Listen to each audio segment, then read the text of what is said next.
This episode brought to you by Marvel's End Credits, because they will last an eternity. Hey everybody, we are watching Marvel's Eternals and you are listening to Miscast Commentary.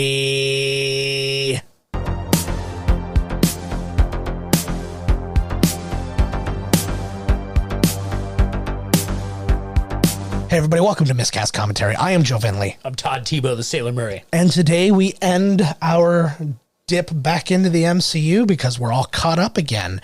But this movie's as long as pretty much the last couple combined, so let's not fuck around. And they go, Marvel's already found it. Okay, let's go. Let's just fucking go. Let's get right into it. So we got to do this. It's first day on Disney Plus as we record this, and we're pressing play now. Okay, so I was just gonna say, like, they found their spot, their sweet spot in the beginning. It's usually 2 hours and 5 to 10 minutes. Yes. Before the six singularities and the dawn of creation came the Celestials. Arishem, the prime celestial, created the first sun and brought light into the universe. Life began. And this is so anti-God. This is fucked. And thrived, all was in balance. You take the next one. Until an unnatural species of predator emerged from a deep space to feed on intelligent life. They were known as deviants. That's me. The universe was plunged into chaos. To restore the natural order, Arishem sent Eternals, immortal heroes from the planet Olympia, to eliminate the deviants. Isn't that where what's-her-name's from? I don't know. No, it's not. Eternals had unyielding faith in Arishem until one mission led by the Prime Eternal Ajax changed everything. Ooh, that was a race against time. I know, yes, it was. I was like, oh my God. I was trying to actually memorize it just in case. This is my biggest problem right off the bat with the movie was just the fact there's too many names, too many things to learn. Like, because the other thing that the MCU has done well is teach you about characters before you get to them, right? Is it a chocolate bar? With few exceptions. It is a chocolate bar. It's a Kit Kat? It's a caramel that's traveling through space. That is the Eternals ship, the Domo. Damogoryomo? No, Domo Arigato. Yeah, that's Arishem, the Celestial. Well, that's like a statue of him. We can just unfreeze. There's Salma Hayek. Oh my God, this went right into her neck hole. Yeah. Is he just like a table dressing, or is he there? Yeah, he's not there. That's just a statue. Ah. And there's everybody. This was my big thing was they went all in with so many characters. I was like, it was such a hard sell right off the bat. Because I'm like, there's too many people to get to know. I was like, Guardians of the Galaxy 5. It was a good number. Apparently, the Guardians of the Galaxy game is really good. Yeah, my sister reviewed it, and that was her submission for Game of the Year. Oh. Yeah. But looks very serious. They all look very serious. Yeah. So this is Gemma Chan, who we've seen before in a Marvel movie. She played Minerva in Captain Marvel, one of the Kree warriors. And that is Richard Madden, who we are occasionally experiencing as we watch Game of Thrones. I love how, like, is that the first conversation they've ever had? They do that every couple thousand years. Actually, they stand at the window. He goes, "I'm this guy." She goes, "I'm Cersei." Yeah. No. What? Fuck yeah, they do. I didn't see this fucking movie. This looks like the kid from Mad Max 2. It is. No. That feral boy. Are you just trying to make calls because we had a viral TikTok where you made a good call? No. Yes. Yeah, I'm trying. It hasn't come true yet. I need some more. I could be the movie Nostradamus. Oh, no, I was talking about the Ever Anderson one. Where you're like, that looks like Mila Jovovich's. Oh, yeah. Oh, there's Aquaman. Oh, he's gone. And there's the Deviant. Filthy deviants. So this is what they're dealing with. Oh. Superman. Superman just showed up. This is my thing. Save that young, handsome boy. He's so... Every bit of him is so Superman that it's just like... It's astounding that there wasn't like lawsuits. I wonder... Okay, so I'm sure you'll... Oh, she's the fast one. Yeah, you're going to you'll get all that sorted out pretty goddamn quickly. There's Superman. There's the Flash. Yeah. Oh, here's Jubilee. Handguns. Pew, pew. There's good old... Oh, there's Super Punch. And there's a Hadouken. Oh, one of them's deaf. Yep.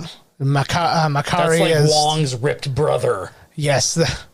Actually, interesting. That's Don Lee. His real name is actually, I've got it here, Ma Dong-seok. So that's why he went with Dong Lee, because Ma Dong-seok doesn't work well with people like us when we're talking about movies. Names. But apparently he's a really big deal in South Korean film. He's in a lot of South Korean films. Well, I'll say Korean films. We don't really give a shit about North Korea. And like a lot of things where he's the cover and stuff like that. So he's like a big deal in them. He's won Best Supporting Actor for a number of his films too. And he's just like, so yeah, he was a pretty big deal to getting brought in this movie was a so they sort of like teamed up on the others. That guy like took one on his own. Yeah. Yeah, he's totally the Superman. Yeah. They got Iron Fist, the Flash. Uh-huh. Oh, this looks like looks like something out of like Prometheus or something. It does. It's got a vibe. Like the monolith just showed up, or some fucking floating. Yeah. So this is their first like occurrence on Earth. This always bothered me. It's like this is like the hero shot that you usually earn, like at the end of your the end of your movie. Starts with the hero this one shot. starts. It's like it was like, oh, if we just tell them they're the heroes, then they'll know, right? Is this the other Eternals? These are all the other Eternals. Like 15 of them, for God's sakes. That's what I'm saying. There's a lot. And Chloe Zhao wanted an additional 4, and Disney was not having it. They're like, it's too many people. I'm like, Disney, you should have stopped them even. Oh, she's the healer. Yeah. And the leader. So they did a lot of swapping, like gender swapping. This is how we stand when we stand. So this is what I'm saying, right? It's like I stand in the front, you're behind me, a little bit beside. Yes, you're one step back because I'm the official leader. This is like like after you lost a bunch of races in Mario Kart, they put me way the fuck back there, buddy. Yeah, and I start back there. But he looks like he's been doing his hair like that on purpose. Yeah. Like it's the style. Yeah. But this was a dream for Disney to get to like cast like a super like multicultural thing for nothing else for international box office. Cause I mean, where this movie made its money, this movie, like every other Marvel movie, basically made its money back in the domestic box office alone. This is the only one that didn't make as much as the budget domestically. This is actually the lowest, and it's not just because of its high budget. It had a $200 million budget, but it only made $126 million in the U.S., which is the lowest U.S. Take of any of the Marvel movies, 26 to this point. I wonder about, because I had said before, too, that they're, starting to expand and getting more characters and people with more international backgrounds and...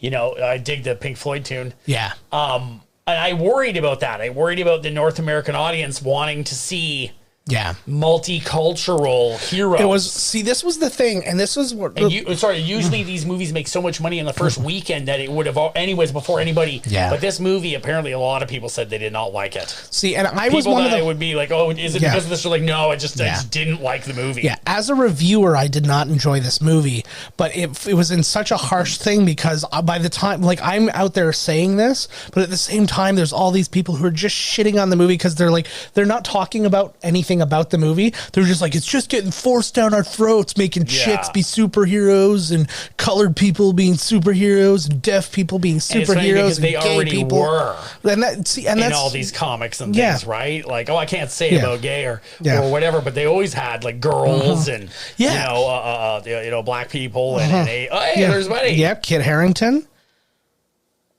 This guy's allowed to hang around on Earth. Yeah. He just says that when you see the pictures, it's like from the dawn of the university, it's all him, but it's under like grandfather. He's like the 18th, the 17th, the 16th, 15th, and then now. Yeah. Well, see, it's funny because you're making a lot of interesting calls right now. He's not an Eternal, though. He's just a guy. He is a human man. And we need to have the what was her name's boyfriend in Wonder Woman?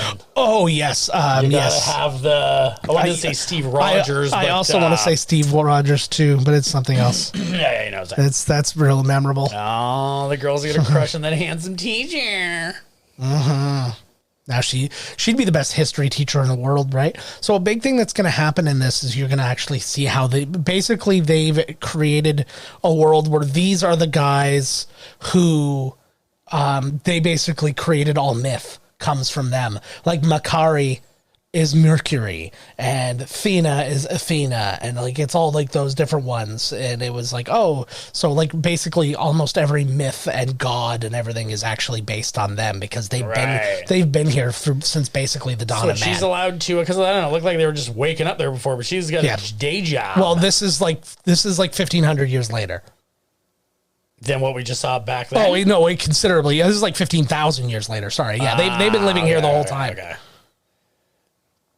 Oh, nobody noticed that because they all had their heads down. That's the thing. She turns things to sand. She could easily just throw that off as really old things like that.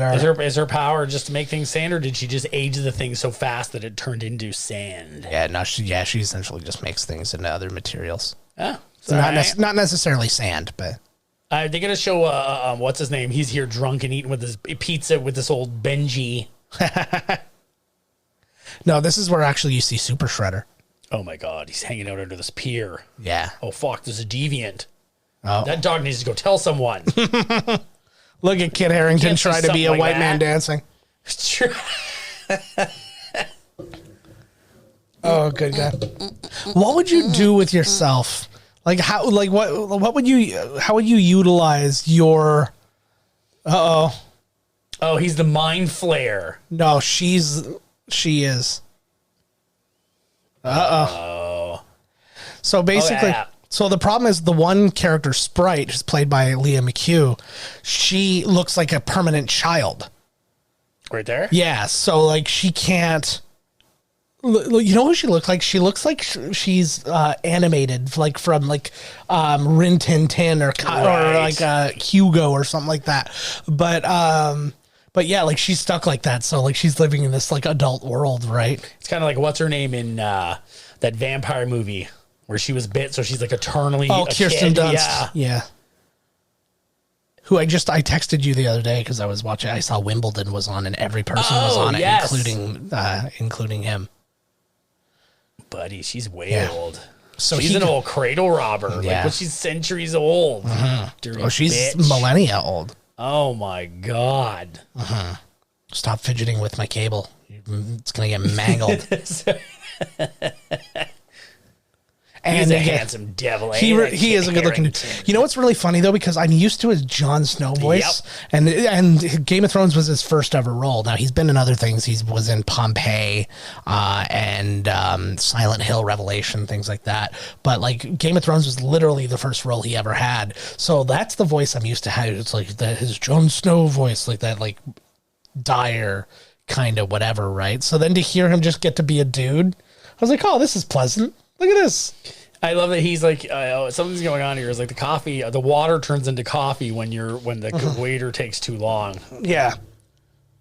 I'm not stupid. Oh, he knows something's up. I would blame, like, I hope that the maker of this film was not blamed for it being a bomb. And I know we talk about the money amounts that equals a bomb or not, blah, blah, blah. Yeah. But this definitely, in terms of Marvel movies, would be considered a bomb. Yeah. And I feel like, I wonder if they're going to continue, because everything is continuous and mixes all together. I wonder if they're just going to put these guys to the shelf and be like, forget it, or if they're going to... They have confirmed that you'll see these guys again. Right. In whatever form that ends up being.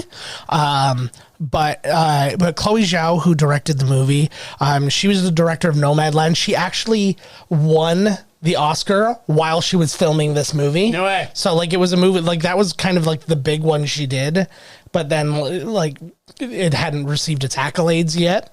But she also directed The Rider and Songs My Brothers Taught Me.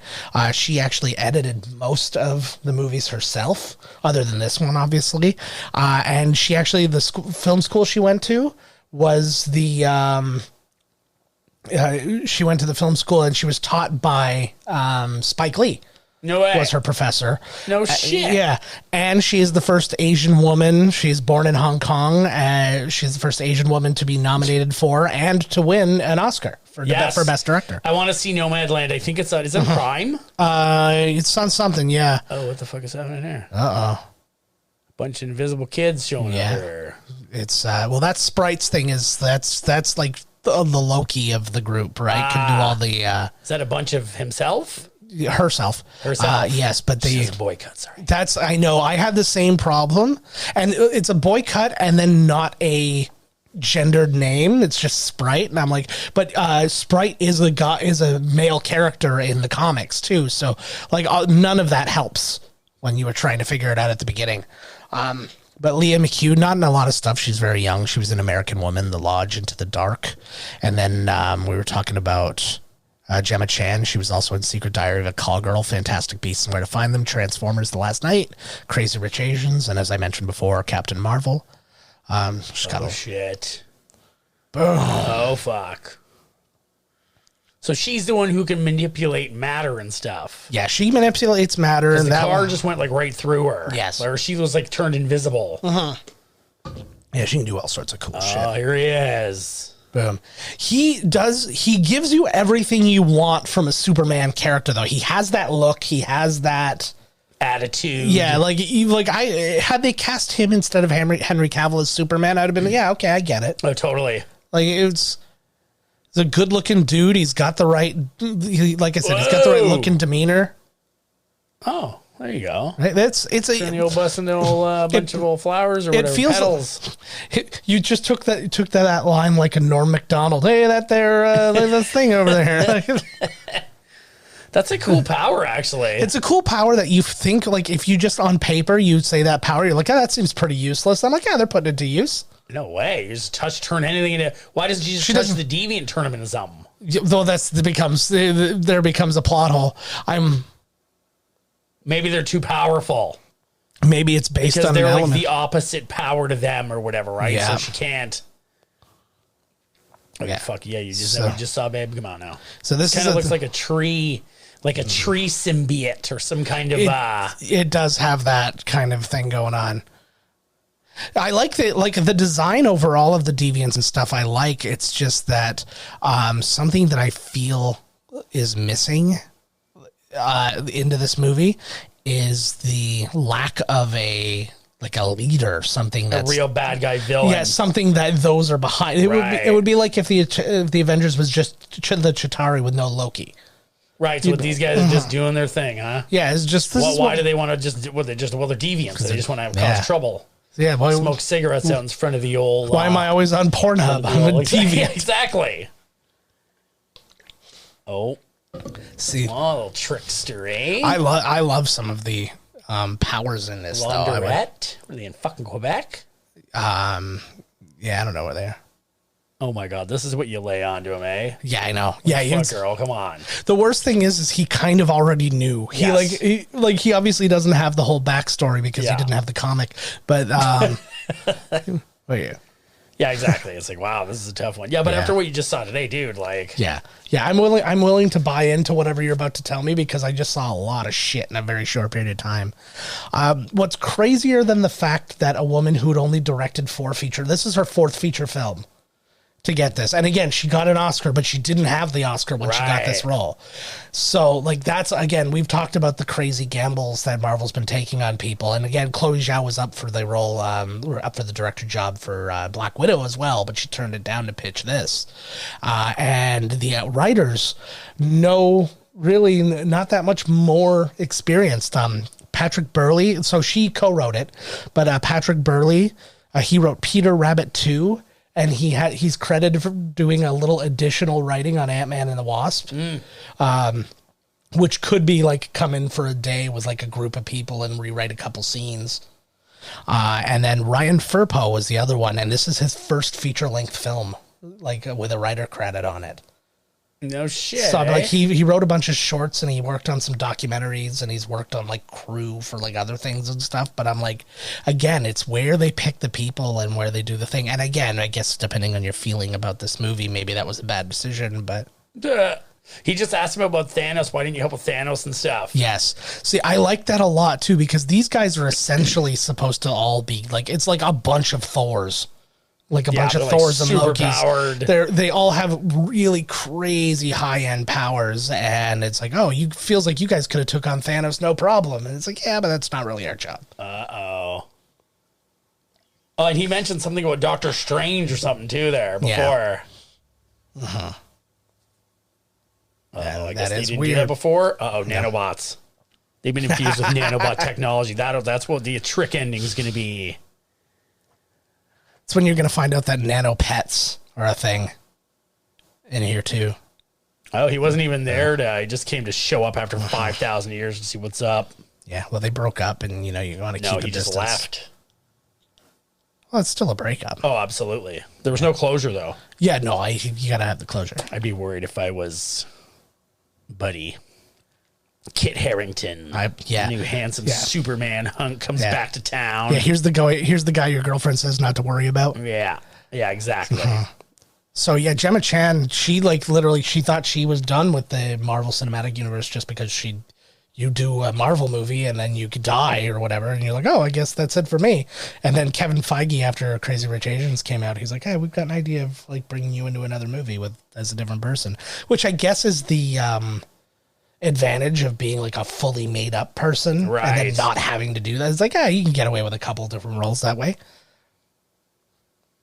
Yeah. Oh, here we go. So now begins. So here's the montage getting the team back together. This is a flashback scene. Oh. So this is where there's going to be some frustration here. You're going to go from a flashback to a get somebody to a flashback to a get somebody, and we're going to be at that for a long time. A long time. Black baby boo. Yes. Speaking Babylonian. Yes. But he's just got some crap shooting out of your hands, Biz. Yeah. This guy's Iron Fist puncher, man. Yeah, they basically all have the Celestials' powers. They would imbued upon them. They would totally it would make for a cool video game. Yeah. All these different looking dudes. They look like something right out of Bayonetta or something Yeah. What's interesting too is because my understanding of the Eternals in Marvel is that they're all these people who are basically the last of their kind, who are all living on this one planet under this one thing, and they've completely changed that for this. Oh, he just bitch slapped him. That's what you do. Oh, now they're doing their pose. Yeah. What's her name? Who takes the front now? Because what's her name's not there, buddy. Oh, no, they're just doing the straight pose. Rank up. Yeah, it's just whatever team happens to be on the case. Everybody's standing in a line. 575 BC. Yeah. Maybe they met JC or what?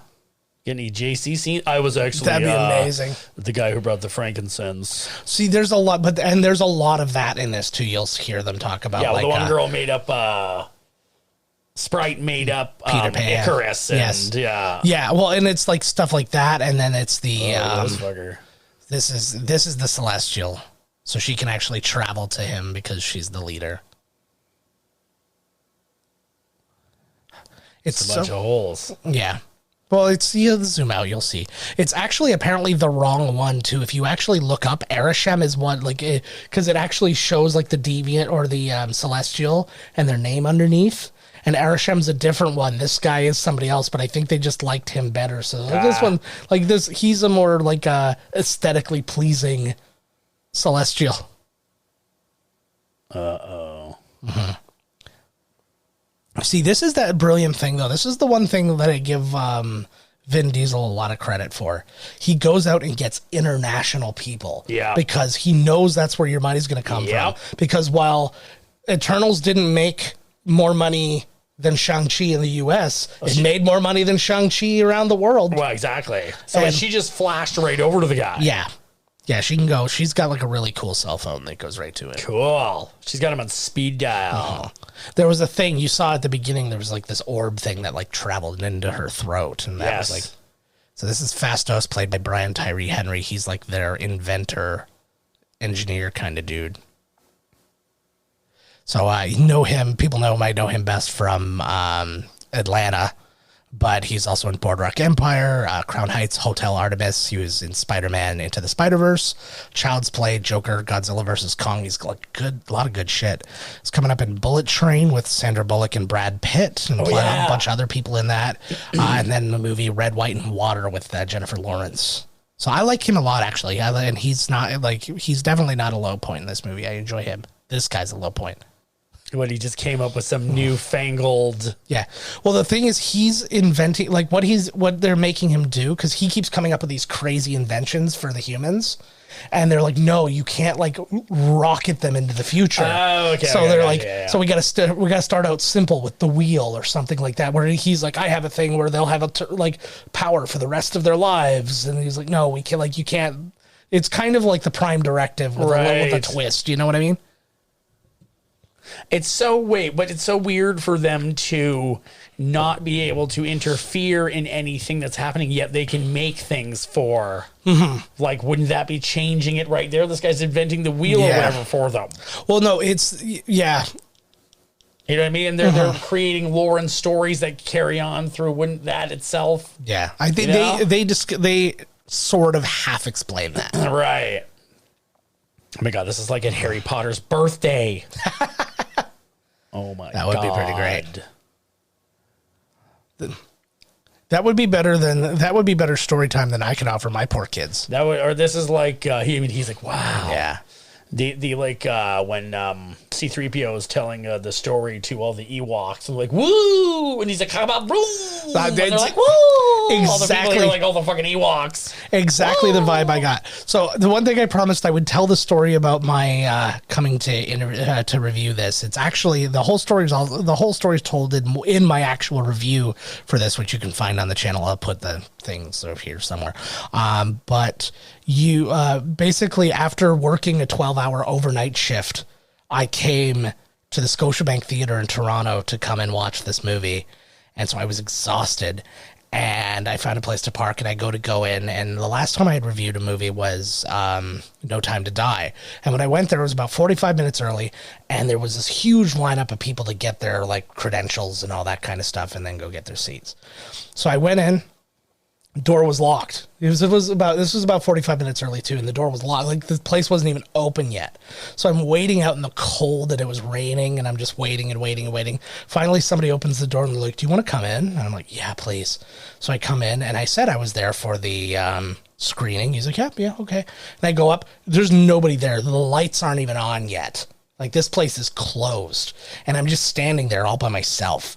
And then another worker comes in, and she's wearing her coat and stuff. She's like, "Can I help you?" And I'm like, "Yeah, I'm just here for the Eternal screening." She's like, "What Eternal screening?" And I'm like, "No." And I looked up the email. I'm like, "No, it's here. It's today. It's the right theater." I'm just making sure that I got everything right. Right. So, and then, I ended up being right, and that was fine, but it was just, like, super last minute. It wasn't until, like, 20 minutes before the movie started that another person arrived. And then, like, 10 minutes before, there was finally, like, 20 people there. And then we all went in, and then, like, by the time the movie started, there was the amount of people who were supposed to be there. But I guess the one that I went to for No Time to Die wasn't just, like, a reviewer screening. It was, like, a friends and family, like, premiere. So a lot of people were there. So it was just a totally different experience. And then a million times different than when my sister got to go see the friggin' Matrix and Keanu was there. Oh, yeah. That's super cool. God damn. But yeah, it was like I was watching this movie and, like, things just weren't happening. And I was like, I don't know if the experience prior to that I was really worried. So I before I wrote the review, I really kind of, like, went into this kind of state of self-reflection, because I was like, am I just, no, but you know what I mean? I'm like, I don't want to write a review and shit on something because I was in a bad mood, right? So, because, like, I want to have some credibility. And so I was really thinking about it. I'm like, was I really? I'm like, no. I'm like, this just didn't make sense. Like, it's just like, I can't believe that this is how the decision they made or whatever. And it was like, that's why you can blame Chloe Zhao, because not only did she direct the movie, she wrote it. So it's like, you know, if you don't like the movie, it's her fault. While it was on them, they said yes. Yeah. Well, I'm not saying it wasn't her fault too. It's got to go past everybody. They're not just like, I'm not even gonna look at this. Oh, get it in there. It's it's everybody's fault, but like a movie always starts and ends with the director. Like because right now you're doing something for Disney that you would never do for another studio. Like, you know, when you like watch a Michael Bay thing, you're like, this thing's a piece of shit. You're not talking about Universal. Or like whatever other goddamn TriStar or whoever's doing the movie. Dare say anything about TriStar. TriStar never didn't nail it. That's why they're still around. Oh, she's giving. This is obviously when they were together. Yeah, yes, they were together at this point. Yeah, she is a beautiful woman. Actually, she was one of my choices for. I did this recast or this like fantasy casting thing of the Knights of the Old Republic, and she was my choice to play Juhani. From that, and that was like a few years ago now, so I feel like I nailed it. He's got like a little. You think that's a fashion thing, or is that natural in his hair? He's got like one strand or like one chunk of like. Yeah, no, I think that's a fashion thing. Apparently, Tatiana Maslany, who's now been cast as She-Hulk, was up for the job of Cersei. I guess that was the good thing about the Eternals. They had no real loyalty to a character's gender or race. They're just like whoever. Like when people were up for a job, it was like all over the place. It was like Salma Hayek, her role of Ajak, like Naomi Scott was up for the job, and like all these other people, right? So it's interesting. It could have been literally anybody. This is also... is this the brief sexuality? Yeah. It's like the first make-out scene in any Marvel movie. Yeah, no, he's... Has there been any kissing in any other Marvel movie? Oh, there's been tons of kissing, but there hasn't been a scene where he's putting it in her. Oh, I don't know. I didn't see it. Yes. Sort of suspect. Yeah, you don't get to see penetration in the Disney movies. Could be anything. But, yeah. He could be putting... Is he going to have her baby? He could put anything inside or not. That probably isn't happening. But, I lost my... I had a good point to make, and then you did that. Don't blame me. Oh, this is actually the first movie in the MCU since Iron Man where no other MCU character previous shows up in. So well, Iron Man... They got a lot going on here, for fuck's sakes. I know, right? Yeah, you didn't have time for all of a sudden like fucking like they could have given this an exposition. Yeah. She could have told what's his name back in 400 whatever we got married. Yeah, no, absolutely. And this is what I'm saying, like this scene has been what, like 15 minutes? Oh yeah. I don't know. I don't know. We already know that they were together. And now we're going to see the first person. Oh, that she's going to go recruit. To recruit back into the fray. He has not worked up to the front seat yet. She's pissed. He should have called shotgun. That's nice scenery, though. The shots are really nice in this movie. The cinematography is very nice. It's a beautifully shot movie. Worth noting, this is the first time. I do not remember the guy's name. I don't have it written down, but the Jimbo. guy... Yeah, Jimbo. The guy who was Chloe Zhao's cinematographer. This is the first movie that he wasn't the cinematographer for, but he is one of the camera operators. Yeah. So, like, they brought him on board, and I think I think more than the director, because they're like, a director is an artist, they can kind of put together a picture in their mind and whatever, but the cinematographer is the one who has to physically put it together, so I feel like those are the guys where they're like, I don't trust a guy who's only done indie movies to take care of this yet. So is Superman there, is he super strong to her, can he just shoot shit out of his eyes? He is super strong. He can fly. He's got the bulk of the powers. So we've got dead Salma Hayek here. Oh no. Yeah. Oh no, not Salma. And we remember what Salma's power was? To talk to Buddy. No, that was one thing she could do. To jiggle her boobs around. No, she is a healer. Ah, that's right. And what did Can heal herself? Yeah. And what did the deviant do? Healed itself. I don't know where you're going with this. So it's absorbed her ability. Yeah. Or one of them has. Maybe she's the mother of the deviants. She's a dirty deviant fucker. Could be. She's like, that deviant's my son. Aw, memories. There you go, bud. Hologram. Yeah, see, there's something about... I think this is the first movie I really had this experience too, where you look at a person's just their face, just like what they're putting out there on the screen with their face, and I'm just like, I'm not enjoying it. Right. And it was like, she's one of them, and then Barry Keoghan, who's in this as well, he's the other one. It was like, every time I look at him, I'm like, you don't even look like you want to be here. Do they Okay, do they... Obviously, she just died. Yeah. But, like, are they supposed to not die? Is this a thing? Or do they die? Do they eventually after... Well, they are essentially immortal, but I guess can be, can fall. Absorbed her power. Yeah. Well, man, they're evolving, but it's been a long time. Yeah, exactly. They come back, you defeat them. I'm sure they're going to go somewhere to up their shit. Yeah, no doubt. Get a weapon, get something. Yeah, there's always a shop in these games. It's going to go find somebody like... like the Green Lantern. Yeah, exactly. That was exactly again, you're literally experiencing the vibes I had the first time I watched this. I was just like... Oh, she's now the new one. She's going to go meet Buddy. Now, was it because she is true of heart, or was she just... was it all proximity? Uh-oh. Are you choking? Are you choking on that weird ball you just swallowed?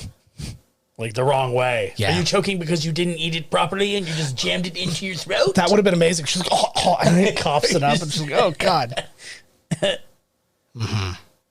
Uh-oh, it is almost time. Almost time. Uh-oh. I literally don't know how this works. No, it's just the one here. She's dead, so she didn't do nothing. Like, as she was dying, did she have to make a choice? And are they sure that a deviant killed her? It's probably Mrs. Marvel. Yeah, oh no. So there's too many people on the team. Oh, so out. Back to I kind of dig this back. I dig this is where all their money went to with all these old back in time shit. But, like, do you not agree with me that this would have made a better show than a movie? Well, we're not there yet, okay, but so far, yes. Yeah, because, like, you could break this, I feel like this would break up better into a show. You get a little bit of flashback, a little bit. A lot. Like, the movie hasn't been on that long for the runtime, and there's been a lot happening. Yes. There is certainly a lot. And I feel that maybe the going back and forth sometimes is a little much. I don't mean all the way back through time, but then they'll go back to an intimate moment between the two, and I'm like, I don't know when this is. Yeah. I don't know what time frame this is. Like, I don't know. Yeah, you're guessing based on clothes.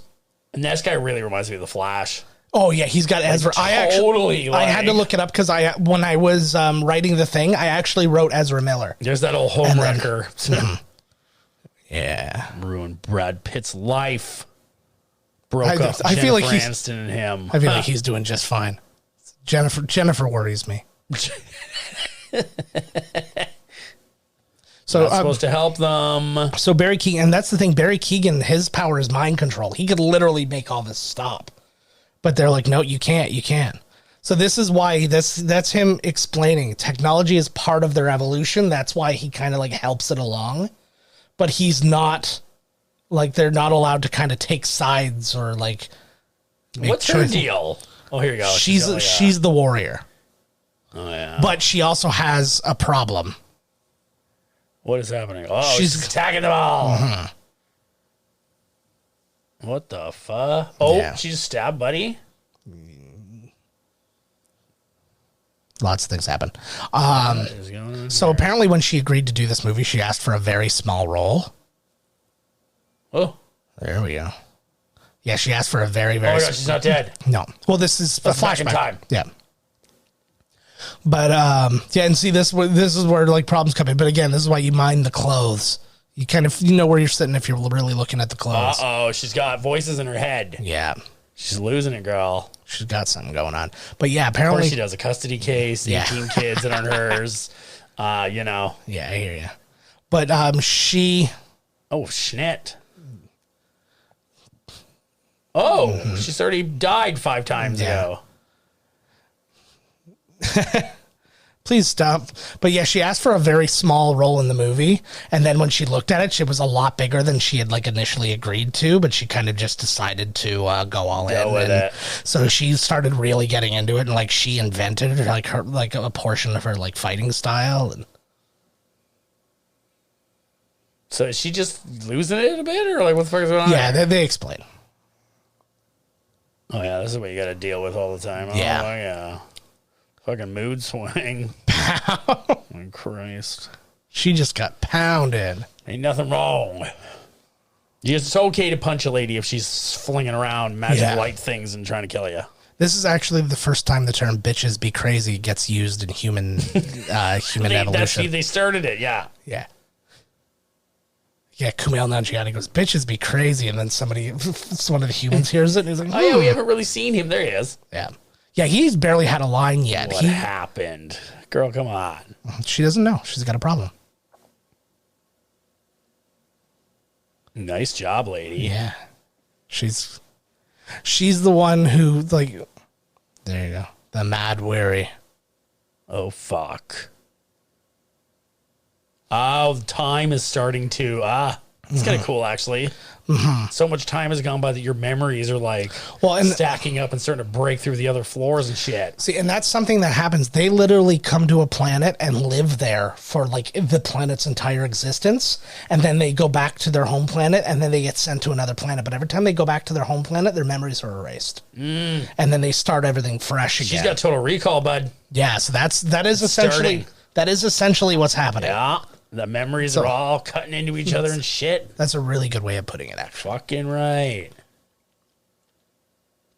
Will you? I'll be deep inside. This guy looks like he went way back to when they first did haircuts and then like just kept that one. He looks like it's like it looks like kind of like a page boy haircut from like a Shakespeare thing when they first did haircuts. That's fantastic. Yeah. Uh-oh. So he is he's an Irish actor who was in he was in Dunkirk, and what else do we got?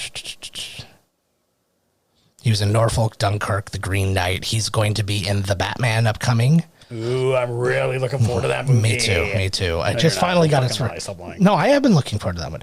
And he's in the upcoming The Banshees of Inisherin, directed by Martin McDonagh. The Banshees of Ed Sheeran? Inisherin. Oh, that's when they find out that he talks to these banshees and they wrrite all his songs for him. Yeah, it's going to be a lot of thick-ass accents in that, though. Colin Farrell's in that one. And so, like, how many people can this guy do?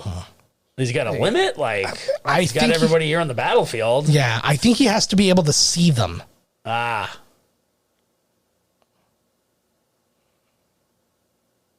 Uh-oh. He will. Yeah. Yeah, he could beat you up. So if that's where no problem. Well, mind melt him. Yeah, I don't know that he could do them, though. Whoa. That's not true. I've seen you later. Later in the movie, but in time. Earlier in the movie, later in time. Yeah. Oh, here he goes. He's going to run into Conan. He's not smart enough to be mind melted. He just chops his fucking head right off. Yeah. So he literally just like quit the group. He's like, we're going for a beer. Fuck y'all. Somebody quickly invent beer. Oh, they already have it. Guaranteed. They got something to drink. Mm-hmm. So they were going to wipe her memories so she wouldn't go all crazy and stuff. But he loves, well, I don't know if he loves her, but he likes her enough. Lady. Yeah, she's pretty cool. I can't stand her, but, whatever. Yeah, no, it's literally tabloid. That's the reason. Yeah, no, I hear you. She's a good actress, though. I'll give her that. Yeah, and a good director. So this is actually another little tie-in with the with Iron Man, other than being like the first one with no previous MCU people in it. Ramin Djawadi scored Iron Man and also scored this. Those are the only two movies he's done for Marvel. Oh my God, the team's breaking up. She's like, you know what? He walked off. We're not doing this. So this is an interesting thing too, because like especially when you see all these back in time shots, I guess Kumail Nanjiani and Gemma Chan said, or Chloe Zhao, he said that Chloe Zhao uses like mostly practical effects and stuff like that. So I guess they invented deviants and they just fought them for real and shot lasers. But I think they said in terms of sets and stuff like that, like there's not a lot of green screen going on unless there absolutely has to be and stuff like that. Okay, this is where. So this is where we're damn it. This shouldn't have been like when she's like the team's breaking up, and then she's like, "Go live your life," but can you really?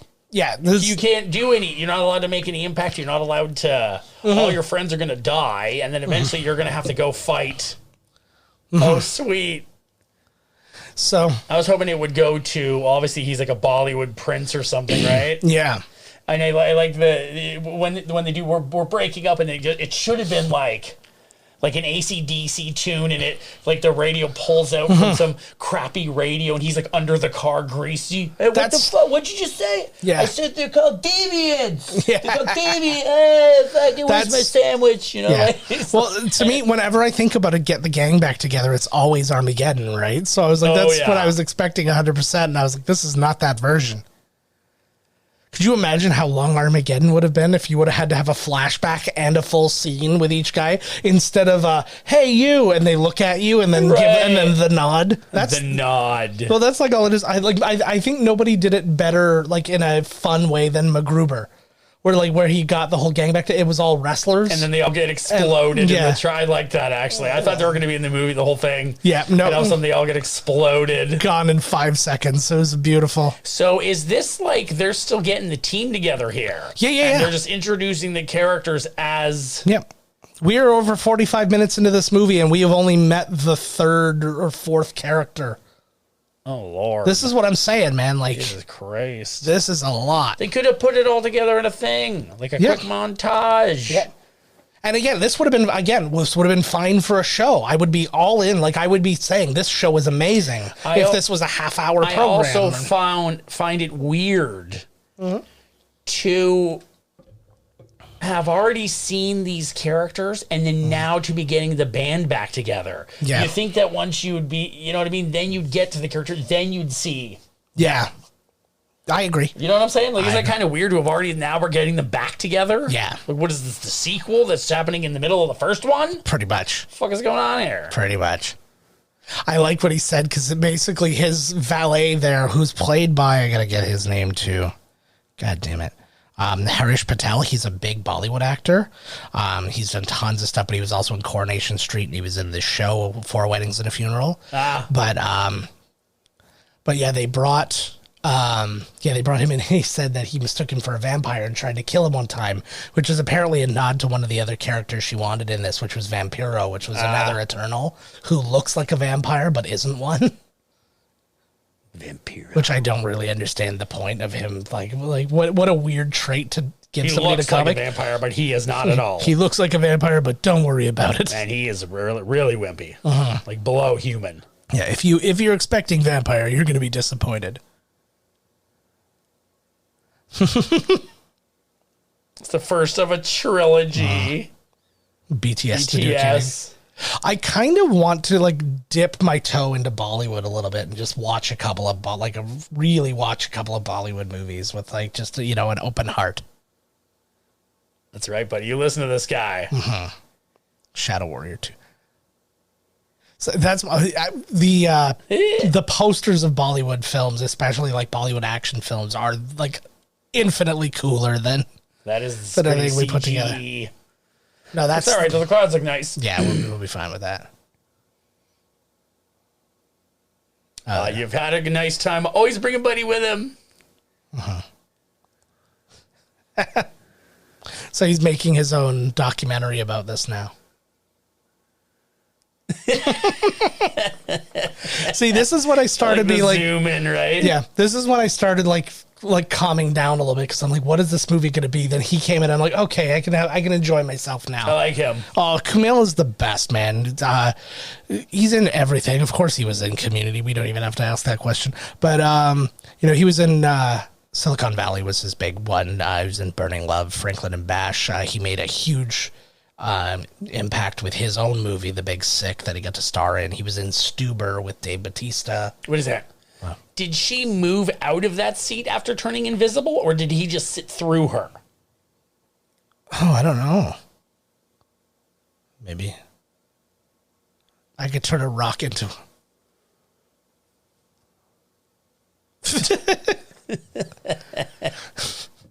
He feels so much more natural in this movie than everybody else. I agree. Everybody else is just kind of like they're just stoic and like they're just saying lines, and they're like boring and stoic and like you can die though. Yeah, you can die. Are they still together? No, this is the presence that they're not together. Yeah. Where's her boyfriend? He's this fucking dirtbag. He's definitely not going on a deviant fighting adventure. He's a teacher. They're taking his like Bollywood money plane. He's got all his like. So this is where you said, because you were saying how somebody says grandfather and his great grandfather. He's been every generation of himself for his whole life. So I was like, it was such a good call that you made. No shit. That's awesome. Yeah. I like that. The Rode microphone that was on that guy's thing, I have that microphone. That's neither here nor there. I have a lot of Rode microphones. That's so hilarious. See, like, I mean, whatever. You're eternal. Yeah. It's like, we felt you fall off for a while. You call them, and then she's the one who's like, well, why didn't you call me? And it should feel like, well, why didn't you call me? Like, it's a two, Yeah. It should feel like almost no time. With 7,000 years of them there. 7,000 years is like nothing. Like, you just went out to go to the fucking store and came back.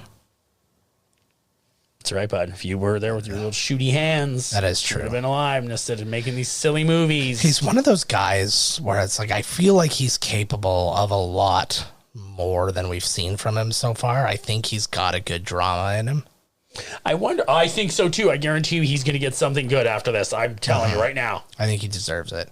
He got a lot of attention for just getting ripped for this movie. Yes. Which probably for no reason at all. There's probably no shirtless scenes. I can't, off the top of my head, I don't think of one. Yeah. You have to. I think that there's a physical demand to, well, when you've got the suit on, you're wearing this skin tight suit, so you want to look as good as you can anyways. If they're going to put you into a Marvel franchise, you have to. Yeah. I literally feel like it is absolutely your duty. Yeah. They've got the dudes. Be like, send me your guys, get me ripped. Yeah. You want me to be your fucking superhero? That's my only thing. Don't even pay me. You know what's really disappointed me? Let's get ripped. Yeah, you know what's disappointed me lately, though? The news that a lot of what they do is just like muscle stimulation, like electronic muscle stimulation now. Like they do a lot of working out and stuff like that, but they said with both him and they said this for Tom Holland as well, that a lot of it was it's targeted muscle stimulation that like helps, but sometimes they do workouts while they're using it and stuff, and it just kind of like speeds along the process. They're not very ripped or anything. They're not like what's their names are so skinny, like Tom Holland. Yeah. It's but when you see, but like Tom Holland, even without a shirt, though, you can see for the size that he is, he's a small dude. He's also like, he's got he's a little chisel, but they're not like Thor. They're just like fucking like. No. But Kumail put on 20 pounds of muscle for this movie, so like he did put on some. Don't you drop that? I know. I was so. Don't you? Wow. I know. Wow, you could have been like, yo, put the pie down first. You're fresh, probably the greatest pie you've ever eaten. The original title for this movie was actually Eternals and the Wrecked Pie. He's the only one who seems to even give a shit. Yeah. Well, they all had the very brief moments. It's kind of like they don't really know her, right? Yeah. Well, is this some kid drawing this? Some kid that's been in the desert forever? Yeah. Sort of. He looks like he just came from an Indiana Jones set. Yes. Oh, fuck. She's losing it again. You need to kick her out of the team. She'd cray. They picked a lot of really, diverse places to shoot, Lord, too. Again, girl? Come on. Yeah.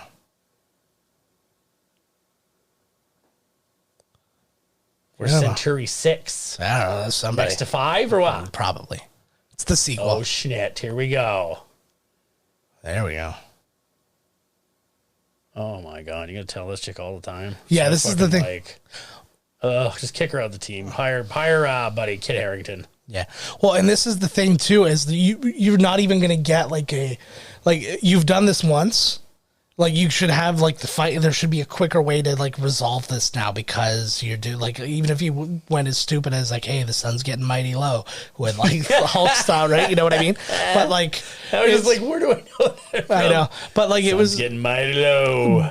But you were literally just had to re-explain everything. It's here's to me and back. It's just that thing is they're taking so many unnecessary steps, and agreed. all it did was it didn't give you any extra information. It just made a longer movie. Yes.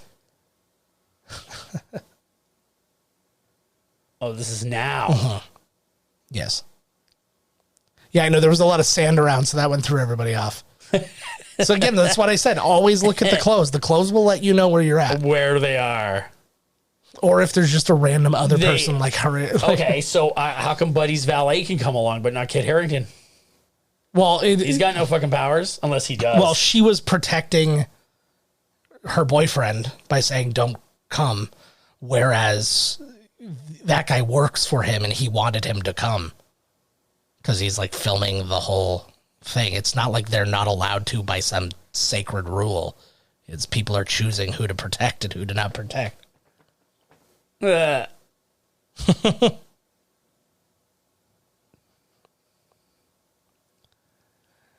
having fun. You know what they say with funny tea? That it's non-alcoholic. It's for kids. Yeah. What about they're all see, he just said Thor used to follow me around when he was a little kid. Who said that? Kingo. No way. Yeah, so they're talking about. See, he just said he could be the leader of the Avengers.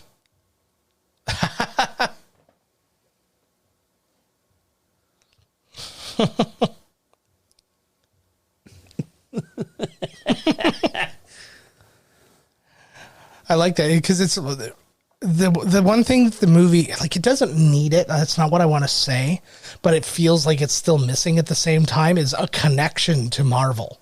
Right. It's just this could be. Said it. No, I know, but that's what I'm saying is that's why these things come in, and then you're kind of like, it feels a little forced because it's like there's no reason for them to be sitting there talking about it, I guess. Oh, here's Buddy. Yeah, she's drawing awesome pictures. Big ol'. Looks like some fucking kid drew it with his feet. Mm-hmm.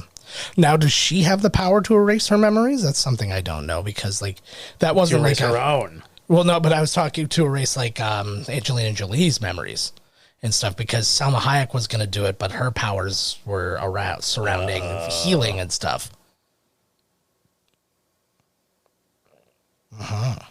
The Earth. Ooh, so this is like a past life thing she's talking about here. Yeah. Or probably she was there, and then when they flew her back to wherever to erase her memory, right? Yeah. Oh, yeah, because she can go over and see buddies. Yeah, well, hopefully. It's just like flying, you just got to do it. That's right, you can't try too hard. You just have to lightly concentrate. Clear your mind. Yes. That's the one thing I like about this as a team, though, is she's kind of like she's the reluctant leader.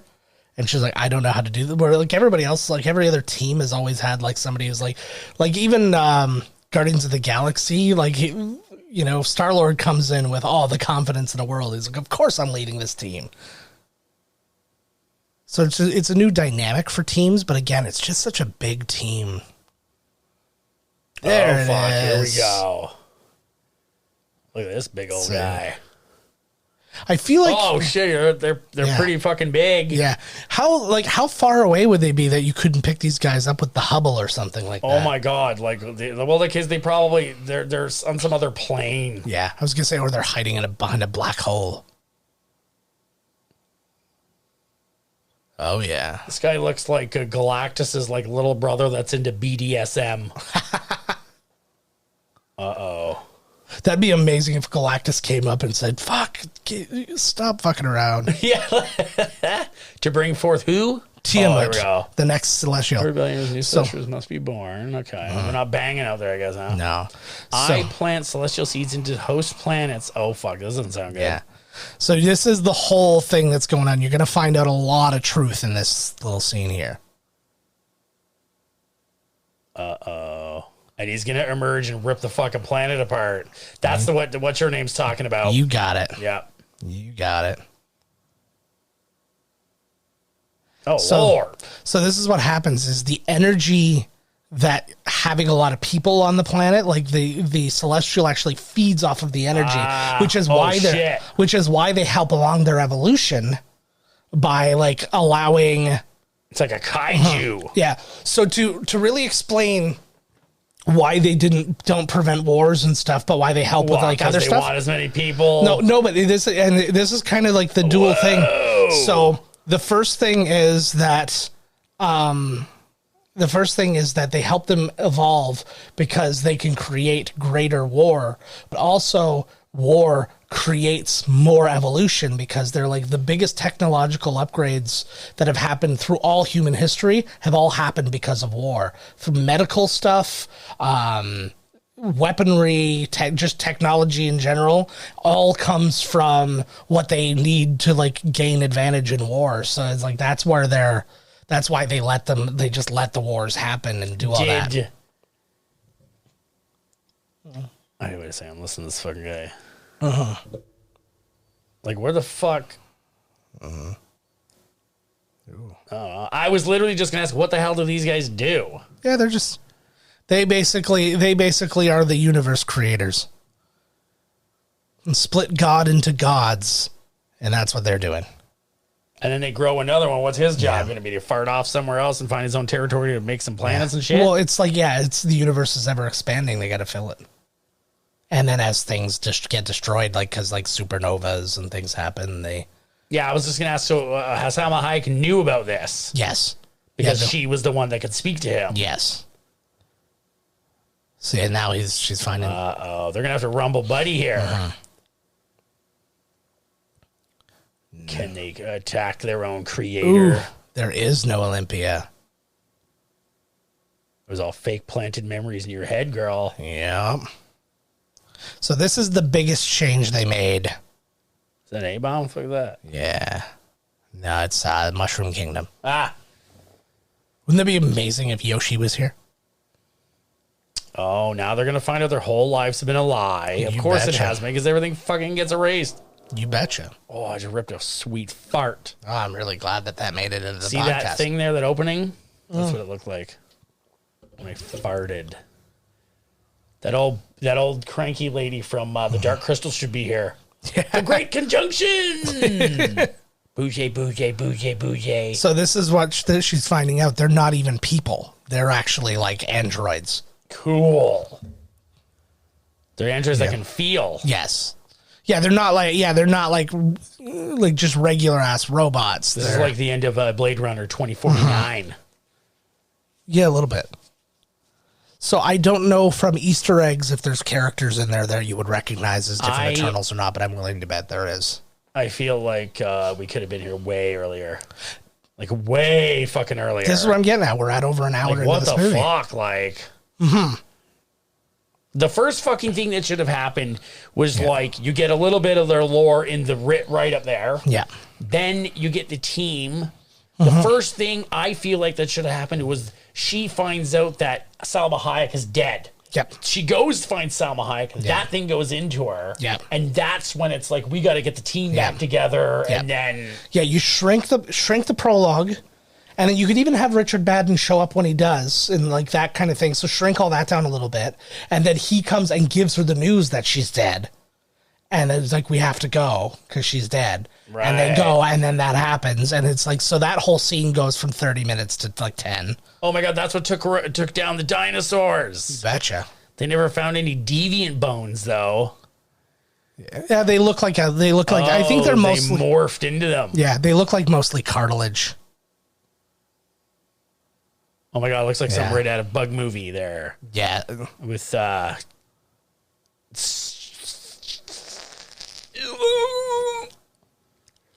one? Starship Troopers? Yeah! I was waiting for it. I was like, you're going to get there. This guy's not nearly as handsome as Casper Van Dien in his hottest days. Did you hear about that, actually? Who was it? They're talking a lot about Andrew Garfield right now just because he got the Golden Globe and Spider-Man and all that other stuff. And I guess he was supposed to be... He auditioned for Prince Caspian in the Chronicles of Narnia. And they were like, no, you're not good looking enough. Who? Andrew Garfield. Prince Caspian is supposed to be a handsome devil. Yeah. Okay, so these guys are creators of worlds. So in a sense, then they would have also created Galactus then. Theoretically, unless... Yeah, because Galactus doesn't technically count as a celestial, right? So he's another thing. So he's a Titan. So did they create Thanos? Yeah. Well, it's like they were the first things to come into existence. So they created everything. So I think that Titans probably became out of the stuff they built. Like they weren't like, oh, we're going to build some Titans now. It's like that would be almost like the natural evolution where you like, you know, if you were to kind of argue creationism, you could say, okay, God made Earth and then Earth kind of took care of itself after that, and that's how evolution exists, kind of thing. But yeah, expand their own life. Yeah. This sounds very much kind of like a Thanos kind of thing. So all these it's only when you're involved in it too. Right? That's when only when they care. If they were on some other planet, I don't give a fuck, whatever. Yeah. That's where the Klingons live. Give a fuck. But right? that was but that's also the thing. Like they was pointing out and seeing all the different Eternals there. So there's groups like this all over the universe. Oh my God! For the sequels. Yeah. Well, every sequel introduces 10 more. So part 2, 20. Yeah. Yeah. It's like 20 new characters. We have to get everybody back together, and it's like literally a 17-hour movie. They're fucking right. People are crying in the theater, like, oh man, this is really moving you. They're like, let me go home. And it's like still for the price of one ticket. Yeah. I'm forgetting my daughter. Not like when you're on like a long trip, like, okay, you've reached the end, now you got to pay again. Yeah. I want to make a movie that's so long that you can actually come and go to the movie over the course of days and just rejoin it. Say again? You can just come and go to the movie. Like, it's so long. You just like, you come in, then you leave, you come back a couple days later, it's still going on. And you're like, what have I missed? Yeah, what did I miss? Yeah. I got to fill you in like 5 days of like... Not much. We literally just watched Bruce Willis's character sleep for a big portion. But I think that something that is smart is Guardians of the Galaxy has this and this has this. There's so many other characters that we've not met that are part of the team, like in the comics, that you can pick and choose anybody. So you might just go, oh, this guy's an interesting character to add for the next one. Or, hey, this person doesn't want to be in the movies anymore, so we can remove them and just add somebody else. Or bring them back for the next one. You know, you don't have to be... Yeah. Oh, now they're only old Amazon. Yeah, no, this is somebody else. We're picking up somebody else. Fuck, is this a hairdo? This is hairdo. Pick up hairdo. He's running a weird commune, like a Swiss Family Robinson type of Yeah. They only put clothes on when guests arrive, especially with cameras. This looks like they all have the same dress. Look, that's great. This looks like a village that you would encounter in like an RPG. Yes. This is like, and this does look like a place where his haircut would fit in. Oh, fuck me. Uh-oh. I like that he basically made himself a god. Pretty much. Well, I guess. You didn't miss nobody. You wandered off 3,000 years ago. He's one of those guys. He's got that Jeremy Renner disease where he simultaneously looks like an old man and a young man. The Jeremy Renner disease. It's just like when Jeremy Renner was in his 20s when he was in the Hurt Locker, but I was like, how? Like, he's got to be like 45 years old. And now I look at him now and I'm like, he looks like he's 25 years old. Uh-oh. He's like, were you with him? Are you with him? Yeah. A lot. Gilgamesh. That's almost Gargamel. I know. Yeah, there's a lot of. Okay, so now, by the time that we are in this film, we should have at least had a deviant attack somewhere while they're gaining one of them. No, this is why they have little ones in the back in the flashbacks to give you a little something. That doesn't even count. I agree. It's a fucking flashback. Yeah. Huh! What a dick bag. I know.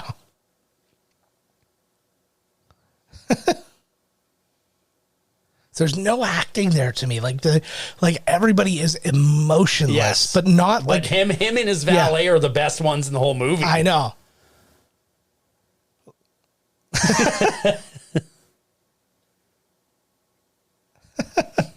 That's technically what I'm doing. I don't do it for the views. That's the name of this episode. See, like, we didn't need all this. I know. Did we really need to get all their little fights in between? And like, they could have made a couple lines and you get it. Yeah, you know what I mean. It's like there's tension there. It's like they bring a group therapist with them, and then they have to go through a whole therapy session where people rehash the shit from the previous one. Am I watching your Metallica some kind of monster? Holy fuck.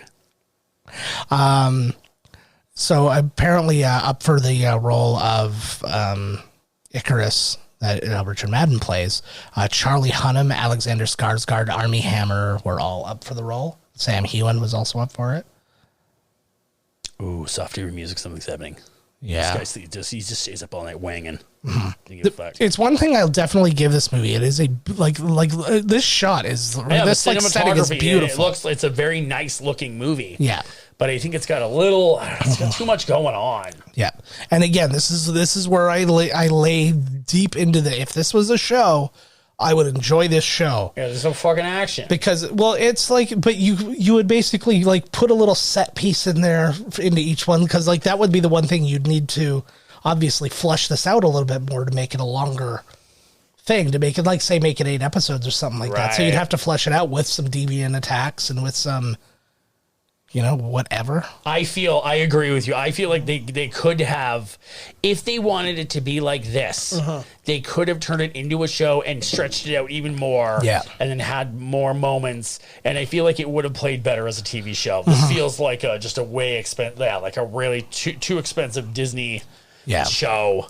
I think the only thing that would have had going against it at that point is you would have had like less of the stars would have come out to play. Too many, there's too many characters, and there's too much, like, you would only get all these over, years of the comic, right? Getting all the stories and their relationships to each other, and I think they're really forcing too much of it here. Like, we didn't really need to. They could have had the whole team, but focused in on a couple of them. Yeah. And then in the sequel, maybe get, Oh, yeah, over the course of time, you could, like, kind of reveal stuff. And it's like, but right now they have a task. So everything else doesn't matter when you have a task at hand. You get everybody together. Look at deviants are coming. Or they're back. That's our job, is to fight deviants. Like, there's no more argument. There's nothing else to do. It's literally the whole thing we're here for is to fight the deviants. Let's go fight the deviants, and we can go back to our lives when it's done. I think they missed a lot of it. Like I don't know whether it's the placed in whatever, but humor. Like, there could have been, like, the scenes where they, like I said, like, they really think they fucked up on the whole finding everybody. Yeah. Because it's like every single, okay, so then I got to go to this person, then we got to see some backstory from them, and then we got to spend a little bit of time with them in the deal. Oh, I don't like you because, remember 18,000 years ago, as he kissed my girlfriend, blah, blah, blah. Like, oh my Christ. Yeah. So this is where she just said she used to know J.M. Barrie, and she is the inspiration for Peter Pan. What the fuck? That is not yours. I know. That's true. That is not your property. These people have been alive for centuries, and they just fucking think they own the whole world. I know.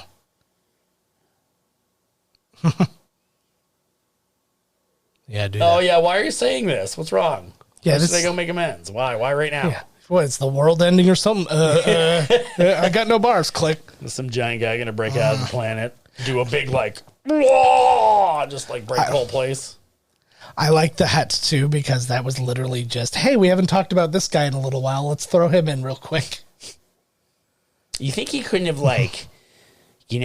hatched, like plant the egg there and then take it out, and maybe he can grow up somewhere else? Does he have to suck the life energy out of all the people and then explode it? That sounds kind of when I talk about like the Jedis using the clones. Like, I know you're apparently the good guys, but that doesn't sound like what a good guy would do. Yeah. Why would they have to feed off of everybody else and then kill them all? But again, they're not thinking of it in terms of good and evil. They're not saying we're good and this is why we're doing it. This is the cycle of life. We create life, and then life is destroyed, and then more life is created. Because we're just little ants to them. We're nothing. Yeah. They're world creators. They've been around since the beginning. Exactly. So it's just like, I don't think who created them. They came into existence. Who made who? That's what should have been playing when you saw that guy. That would have been. He should have been rocking out. This guy's like, don't even like. You're like, you on Spotify, bud. You just sit out here in the cosmos being a dick. Who made who did appear in the Maximum Overdrive soundtrack, so, yeah. right? Yeah. Okay. I'm just thinking. I'm like, that's the whole thing. Like, shit. You. Okay, here you go. It's about fucking time. I know, right? There goes our most popular, strong guy. We're not going to see him to the end of the movie. Some other things I wanted to talk about him being in too, because he was in a lot of stuff. Richard Madden. Oh shit! His first thing, he was in the TV show Sirens about the mermaids. He was in. He played the Prince in Cinderella. He was in 1917. He did a really nice looking. If you look it up on IMDb, you see the. what's it called? You see the like the trailer for it and stuff, and it's this like live recorded stage performance of Romeo and Juliet. Right. Richard Madden played Romeo, Lily James played Juliet, and it was directed by Kenneth Branagh. So naturally, that means our favorite dude, Derek Jacobi, was in it. Goddamn right it is. I fucking love Derek Jacobi. I know he's fantastic. Fucking right. And then he was in the show Bodyguard and the upcoming show Citadel coming up, which is some kind of spy deal. And he is a heavy favorite to be the next Bond. What? Who? Richard Madden. Oh, really? Yeah. This guy? No, the guy who plays Icarus. Yeah, I'm sorry. I'm Buddy flew off there. Superman, yeah. So are the Deviants after these guys? The Deviants... Because they seem to find wherever they are. You think if you're a deviant, you'd go cause evil elsewhere. Yeah, so that you wouldn't. You just go where you're going. No, I think because in terms of their what's it called, their evolution, and like you found that they were actually able to use their powers to evolve. They're probably trying to use their powers they're trying to kill more of them to get more of their powers. Why the hell? I understand the whole you need predators and things out there, but why would they create their own bad guys? What the fuck sense does that make? I think the way it was explained was that was something else. Like that was like a balancing force that just came into existence on its own as they were creating things. This is something that just like appeared that kind of was unbalancing what they were doing. And so they created the Eternals to undo that. Right. Yeah. He's the big one. Actually, that deviant is played by somebody soon enough. Vin Diesel. Yes. Oh, Lord, girl, come on. Yeah. Oh, for fuck's sakes. I like Superman punch. Gilgamesh. Kick these guys' asses. Gilgamesh is the other guy I like because he gives me that, in a not racist way, that Wong vibe. Well, that's what I said. He looks like Wong's brother, for Christ's sakes. But he also has that kind of same, like, I'm super powerful, but I'm also really kind of like chill. Yeah, kind of humble. Yeah.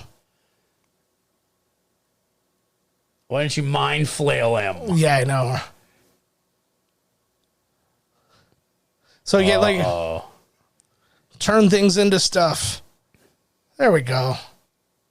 If you could get, man, this is a creative power. Yes. This is a power where you have to be creative with it, but it's really fucking cool. That's the ability to change elements into another element is fucking crazy. Yeah. Well, that reminds me very much again of the whole the Green Lantern thing too, right? Is like you're only really limited by your imagination.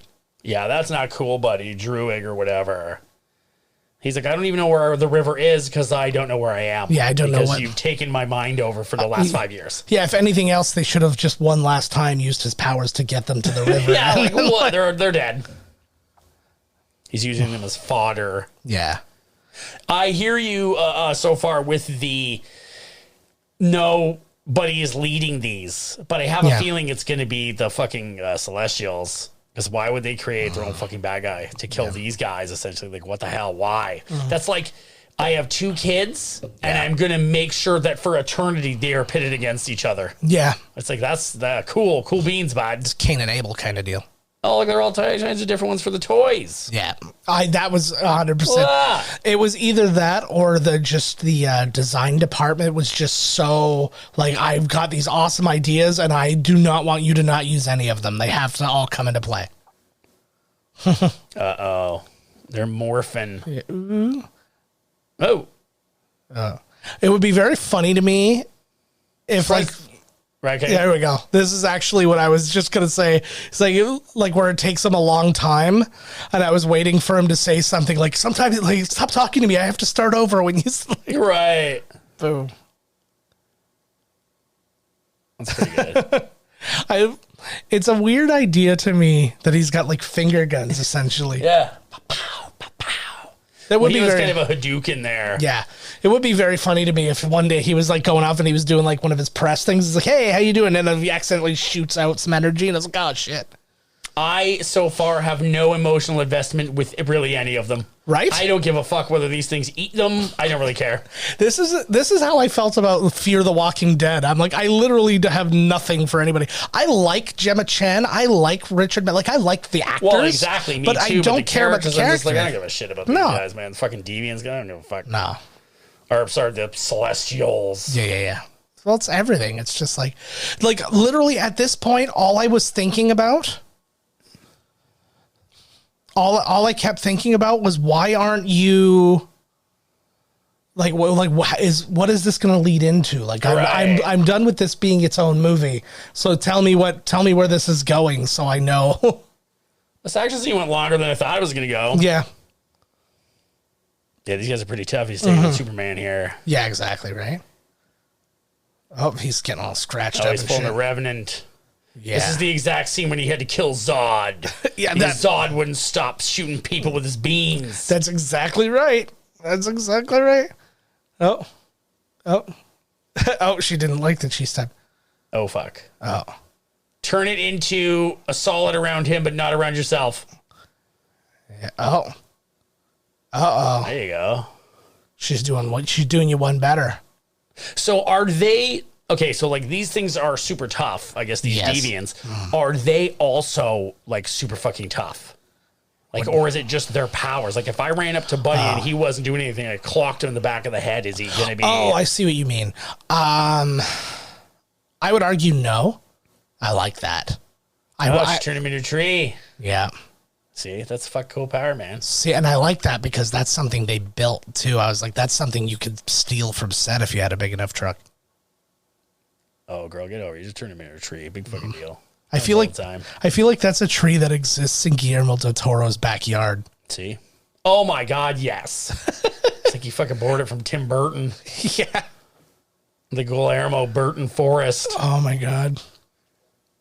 You imagine if one of those guys gets a Marvel movie? Oh man, I'm sure that they're like, yeah. Oh my God, that would be amazing. Well, we're getting a Sam Raimi, Danny Elfman movie. I was gonna say we're getting Sam Raimi. Yeah. Which is going to be, I'm fucking so jazzed that he's like back. Yeah. Do you hear how many people are calling for new sequels to, especially The Amazing Spider-Man now? Oh, they're like, we want to see more Andrew Garfield Spider-Man now, and we want to see. I'm like, where were you fucking guys when those were out? I know. Well, exactly. I know. Yeah. But that's more proof of how Marvel does it right. That's exactly it. Because it's exactly like you guys didn't seem to give a shit about him until all of a sudden he's here. So they just drained that dude. You just got Buddy killed. Yeah. So always morphing. He's changing. He's actually becoming more human. More human than human? Yes.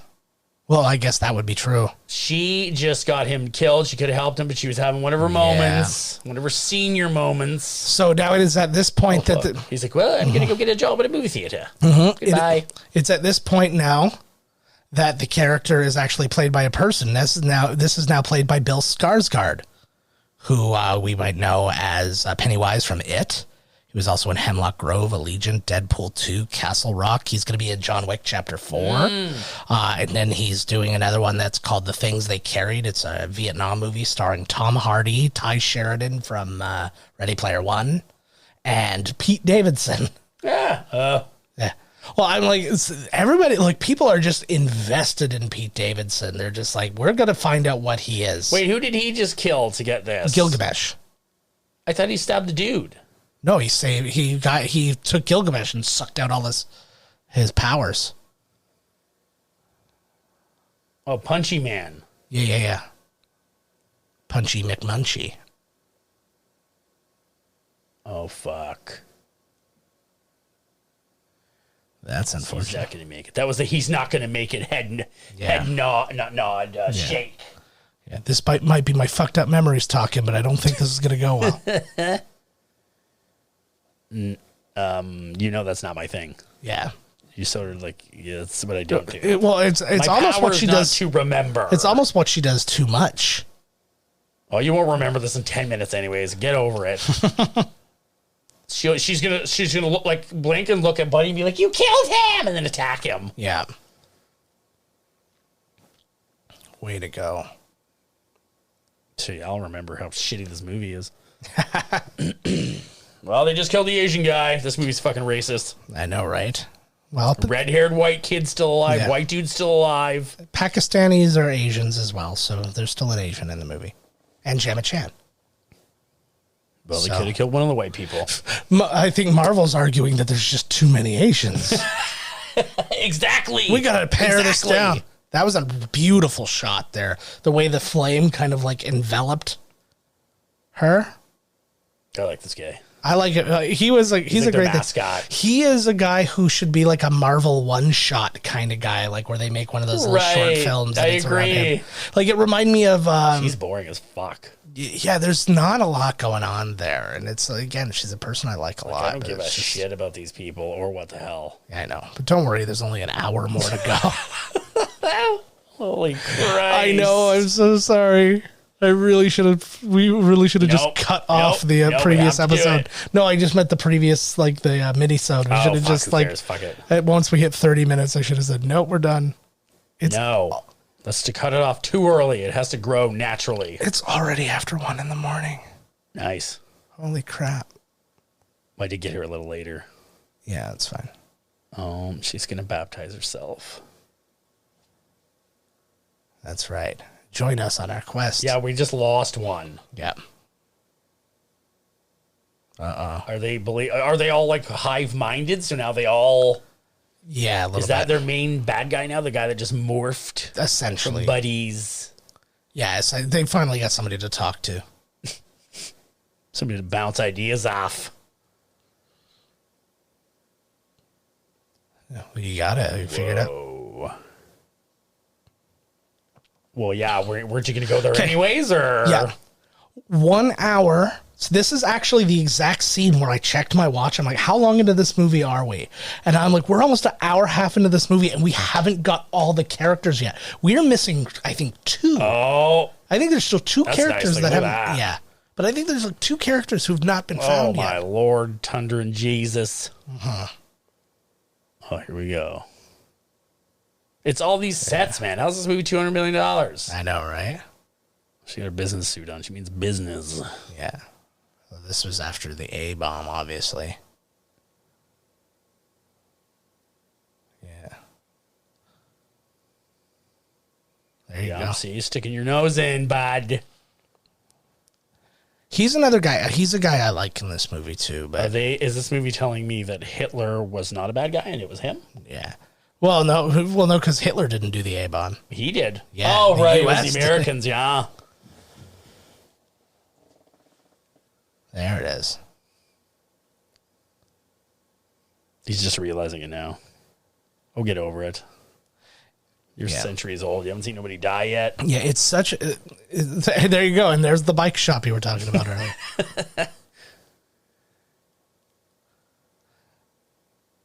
There we go. Oh, Lord. Yeah, we're back to present day. A lot of the graphics guy. Okay, so if this is... I'm expecting a monstrous battle in the end of this movie. If this is all building up to them going, what do they need the team for? If they're not going to go fight someone. That's it for this episode, everybody. Like, what the shit? This is the weirdest goddamn thing in the world. They literally just called the guy who was a ripoff of Superman in this movie. My brain exploded. I went from being really tired to really awake during this scene. I'm like, what? Were they just saying that the Superman exists? Yeah. Well, in that as a fictional character, he exists. He just said he saw him on the news with a cape. No, he saw him on the news. Like he saw Icarus on the news. Is that his child? Did he impregnate a woman with his celestial seed? No, he's adopted a child. What are they fucking guys? Oh, they're Eternals. Yes. He's in addition to being an Eternal, he's also a homosexual, so they adopted. Oh, okay, that worked out really well. I had a lot of questions. Thank God. Yes. What powers does the kid have? Exactly. Mm-hmm. There you go. This is the big sense. Yeah. Keep it rocking. Mm-hmm. Well, it's that kind of it's that awful kind of what's the word? Like a sociopathic kind of thought that the death is the fertilizer for more life and all that kind of stuff. And it's truly it's a big feeding ground. You betcha. Big old celestial. Yeah. Take a big old cosmic dump. Yeah. Why is everybody always after Earth? There's so much shit out there. Yeah. Well, the point is they've done this to planets upon planets. It's just now they just don't like it because they've been here for a while. Yeah, we've been covered. Mm-hmm. They should have you watch a different squadron. Like you live on Earth, job's over there. Yeah. Well, but the whole thing is their entire existence is to be attached to this place to want to keep everybody alive. Right? Like that's the whole point is that they're coming in so they can love these people and want to save them. Nah, that was in the commercial. Yeah. Like the only joke in the whole thing. Yeah. Well, Kingo knocks out. Oh, they're coming, don't worry. He can show. Yeah, that's your job. Yeah, this is why you're here. You're forgetting that you're actually supposed to be fighting these dudes. Mm-hmm. There you go. So, oh shit! Oh, good God! So did this guy knows he's he's aware of what's going on? Yeah. What was his power again? Oh, yeah, he's the creator. He's yeah. the nerdo. He's the Donatello of the group. Yes.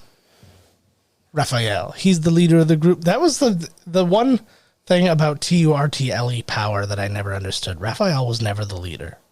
Leonardo is. Yeah, Leonardo's the leader. Of course. But when they said Leonardo, Michelangelo, and Donatello make up the team with one other fellow, Raphael, he's the leader of the group. I'm like, did you even watch this movie or watch the cartoons or anything? Gay kiss. That's what killed the movie right there.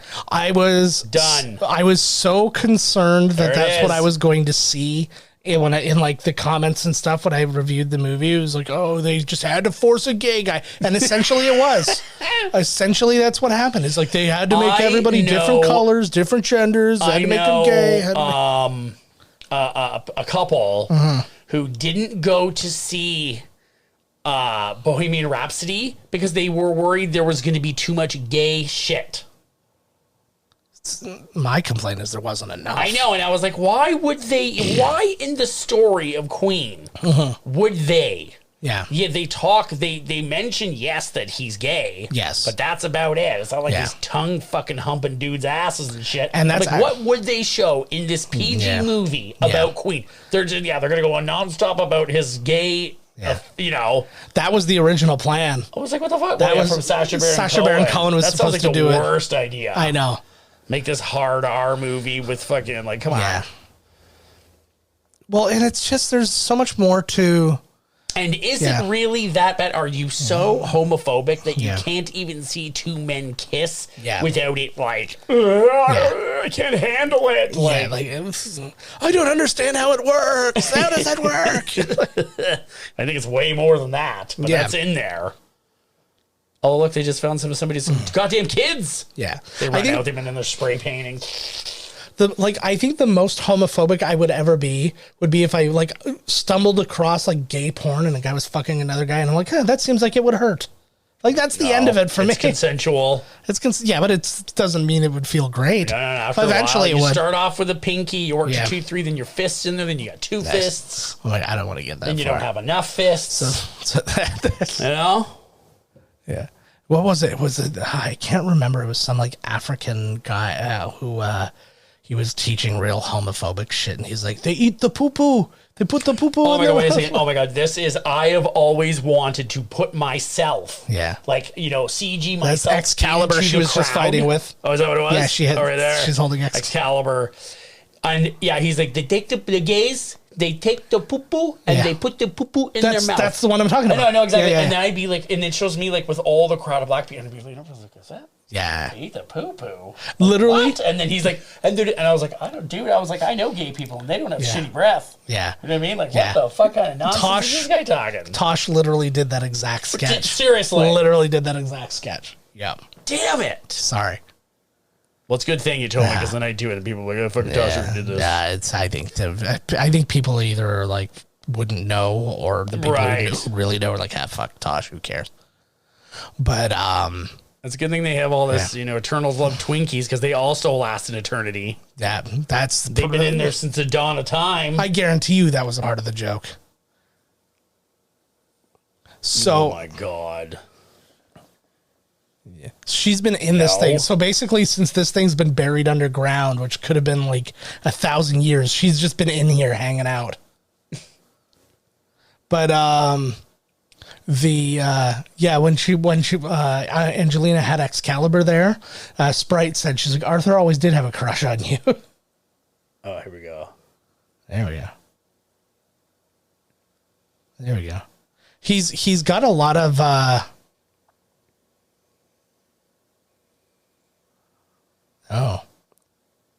yeah, he's getting a lot of information based on the little information he got about what's going on. We were all created. Well, so that means that we have all this. Yeah. It's going to be Superman. This, literally what he's describing is what happens at the end of Guardians of the Galaxy. I was literally just going to say that. Yep. He's like, well, I'll hold hands, and then we will defeat the evil. Like so what, are they trying to stop the... Are they going to go talk to a Celestial, try and talk him out of this, or what? Like, essentially, yes.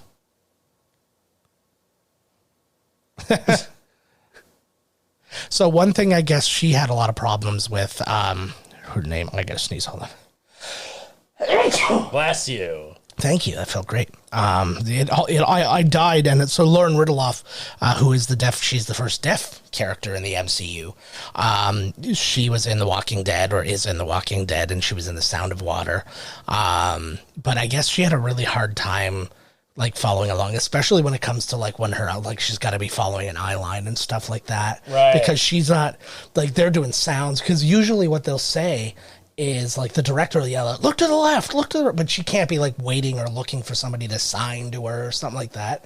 So Angelina Jolie had a laser pointer on her, and so they'd be like, look to the left, and she'd point the laser over, and then she'd go look there, and so she was kind of helping guide her, which I was like, that's giving. That was a cool move. Oh, they all just said, you're supposed to be the leader. Yeah. They did make Cersei the leader. Yeah. Well, I wouldn't want to make that call either. Well, Salma did. It wasn't a vote.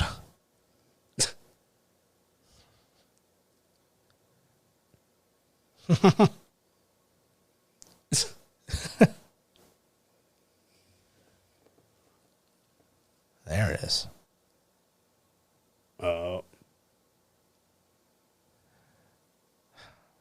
See, everything he says, like, even when he's not talking, like, everybody else, like you said, so stoic and whatever, even, like, the simplest line, like that, you get something out of it because there's...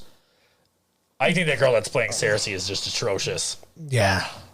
She's so drab. She's like, and she's better in other things. Like, she's really good in, like, her superhero power should be paint drying. Yeah, it's grass grow. Suddenly you're in the middle of battle and you're like, I'm not at the battle anymore. Yeah, I'm watching paint dry. Yeah, but there's just something about there's something about the decisions that were made in this movie, and because, like, I can't even say it's an actor's decision because it happens so across the board that it feels a very, like, director decision that everything has to be this. They are essentially like these androids. Blah, blah, this guy's gonna pull the Peacemaker.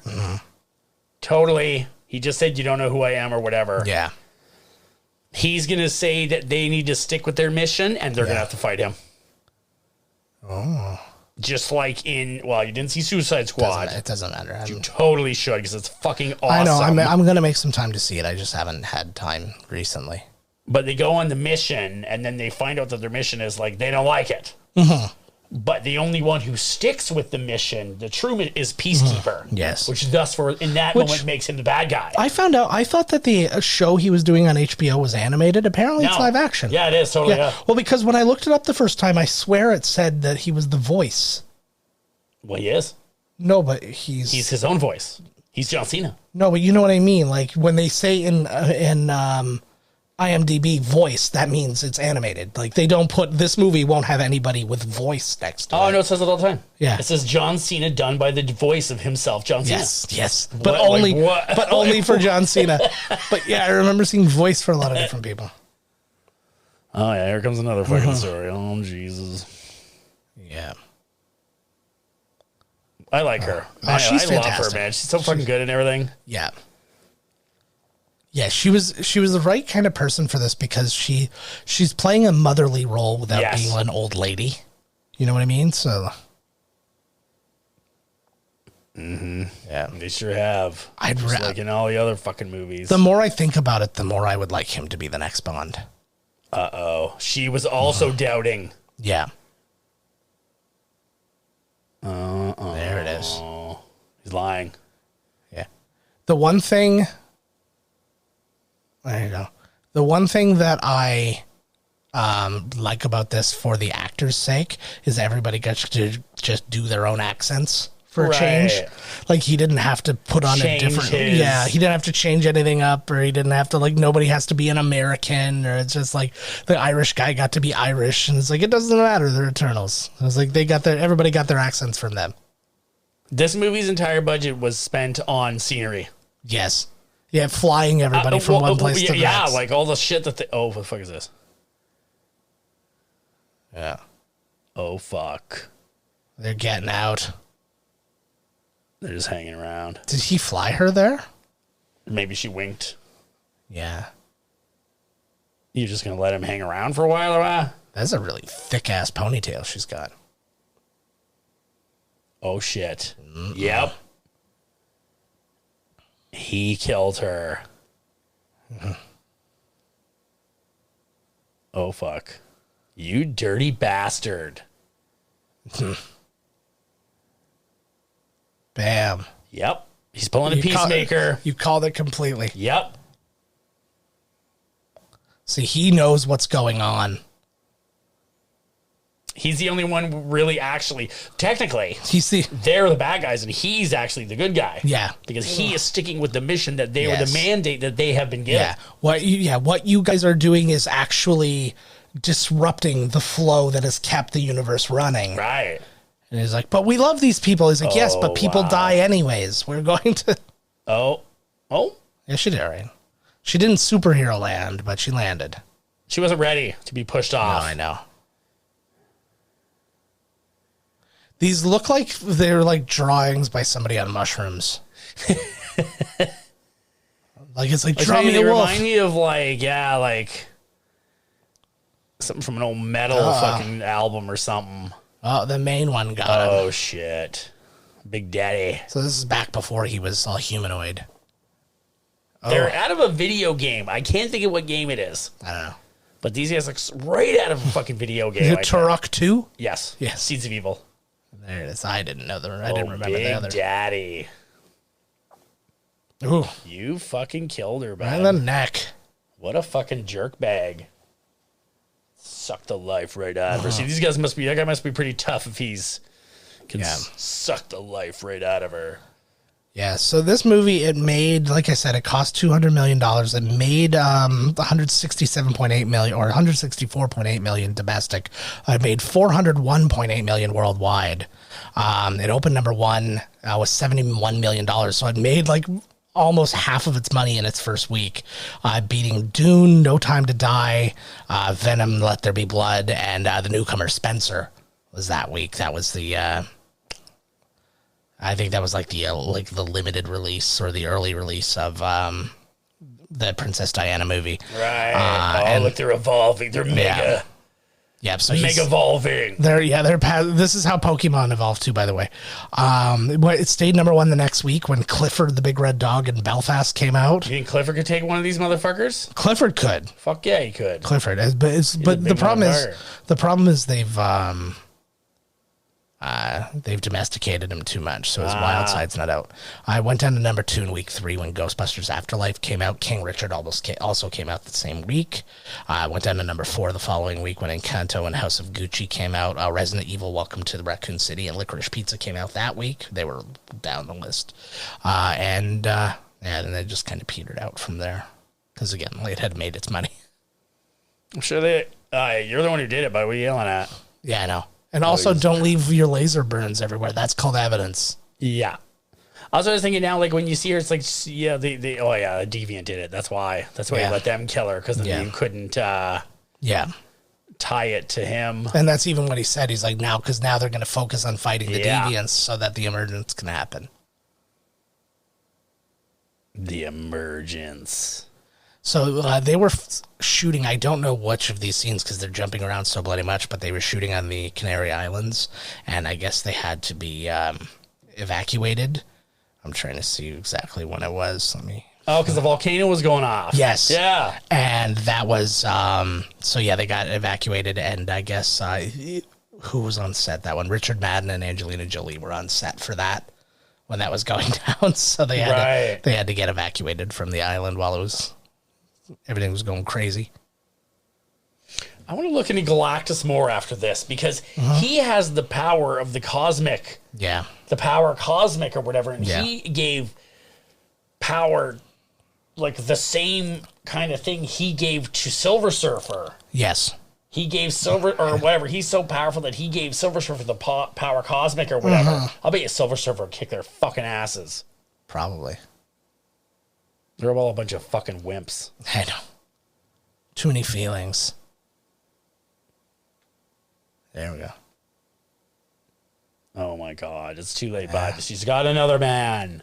I wonder if they like mix and match, like who hooks up with who. Ooh. Like that Friends What If episode where it was like it could have been any of them who hooked up right the first time. It was like it ended up being like Phoebe and Ross or something like that. They should do an intergalactic Big Brother with the whole cast of this. That'd be amazing. See who hooks up with who. Nice. That's all Italian Big Brother is. And we haven't even seen a real man in like forever. Look at this. Oh my God. I know that's why I guarantee you that's why they dipped in to had a little cell phone call with him from the woods. Mm-hmm. Well, you know something's up. And then they even had that point because then they were probably like, oh, it doesn't even make sense to me. Uh-oh. They're like, oh, it doesn't. And once you hear that her boyfriend that she was with for 5,000 years is coming back, like, uh-oh. Yeah. Yeah, they got history, literal history.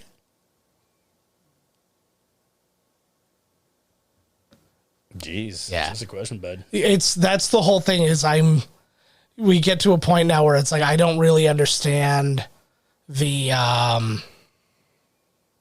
like everybody's tone is just different. Yeah. Like, what the fuck? Where's she running for? She was told to. Oh, she's going to check on whatever. Fuck off. Not you. Oh, okay. The Canary Islands. There we are. Meow. That's a canary, right? So. Oh, it's not real. Yeah. This is every time I hear the word deviant, I instantly just feel a little bit of shame. I'm just like, oh, they're talking about me. I'm more of a miscreant. Yeah. I'm a deviant. Agreed. Uh-oh. Just getting all jazzed up. What are you doing? I'm getting dressed the way I always do. I would like that to be the way I get dressed. You know what? This also kind of reminds me of The Watchmen, where in the end they go to fight Buddy, the dude, and he was the fast guy. Yes. Well, he was the best fighter and the most agile and the whatever. Like he wasn't like the Flash fast, just fast. Like he'd catch bullets, that kind of shit. Uh-oh. Oh. Oh, shit. Cat's out of the bag now. Oh, fuck. Don't hurt him. Why? It's too late. Yep. See that? I feel like that's the only shot he needed to be muscular for, so you can see like his neck muscles. Yeah.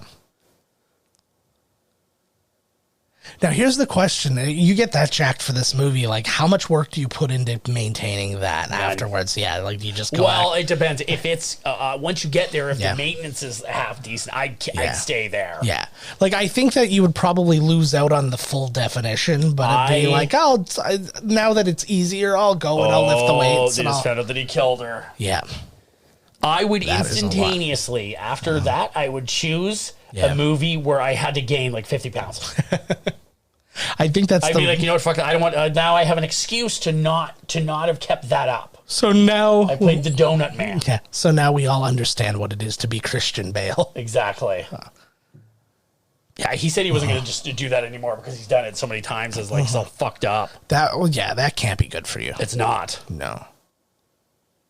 Well, and that was like poor, like even Sean Astin, who gained all the weight to play Sam, and then he'd lose all the weight, like so he could be what he wanted to look like and stuff again. And then they're like, "Oh, we got to go back to reshoot. Time to put on weight again." And like, oh god. Well, but I mean, like I'm talking, a couple here or there. Oh yeah, yeah. But he was doing. Oh, he was going drastic in both directions, like to a stick, and then going because he did the. I want one. I just want one movie episode to go through where I'm not like, where I was like, oh, I'd love to not have to worry about your farts during the episode. That's a way to keep her attention. I took my fucking Metamucil. Yeah. I just shit my pants. What were we talking about before I pooped my pants? I don't know. Fuck off. See, this is the problem. Fuck. He's getting his gat out. He's getting his gat out. You can't hold him in, bud. Better out than in. Wouldn't it be the best if he was only... if he could only shoot if he said blocka, blocka, blocka. He's even got it like sideways too, right? See, he's the only one on the mission. Yeah. I know. I was kind of the same thing. I'm kind of like, well, he's doing what he's supposed to be doing. I'm not with him, but exactly. That was their fucking job. Yeah. Oh. I'm with him. Sprite, don't do this. Now's the time to fight there, girlie. Uh-oh. Did she do that? Yeah. I think she just made them, like, created a distraction and made them invisible at the same time so they could take off. Uh-oh. I like that some of them are dressed like superheroes and some of them are dressed like wash women.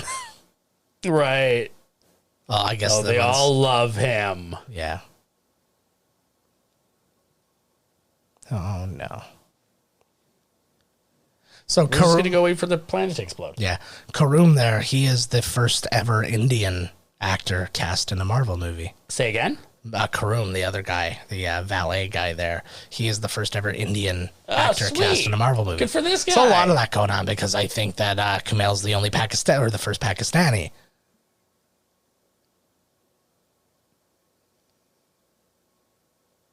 Yep. It's a Buddhist way. There we go.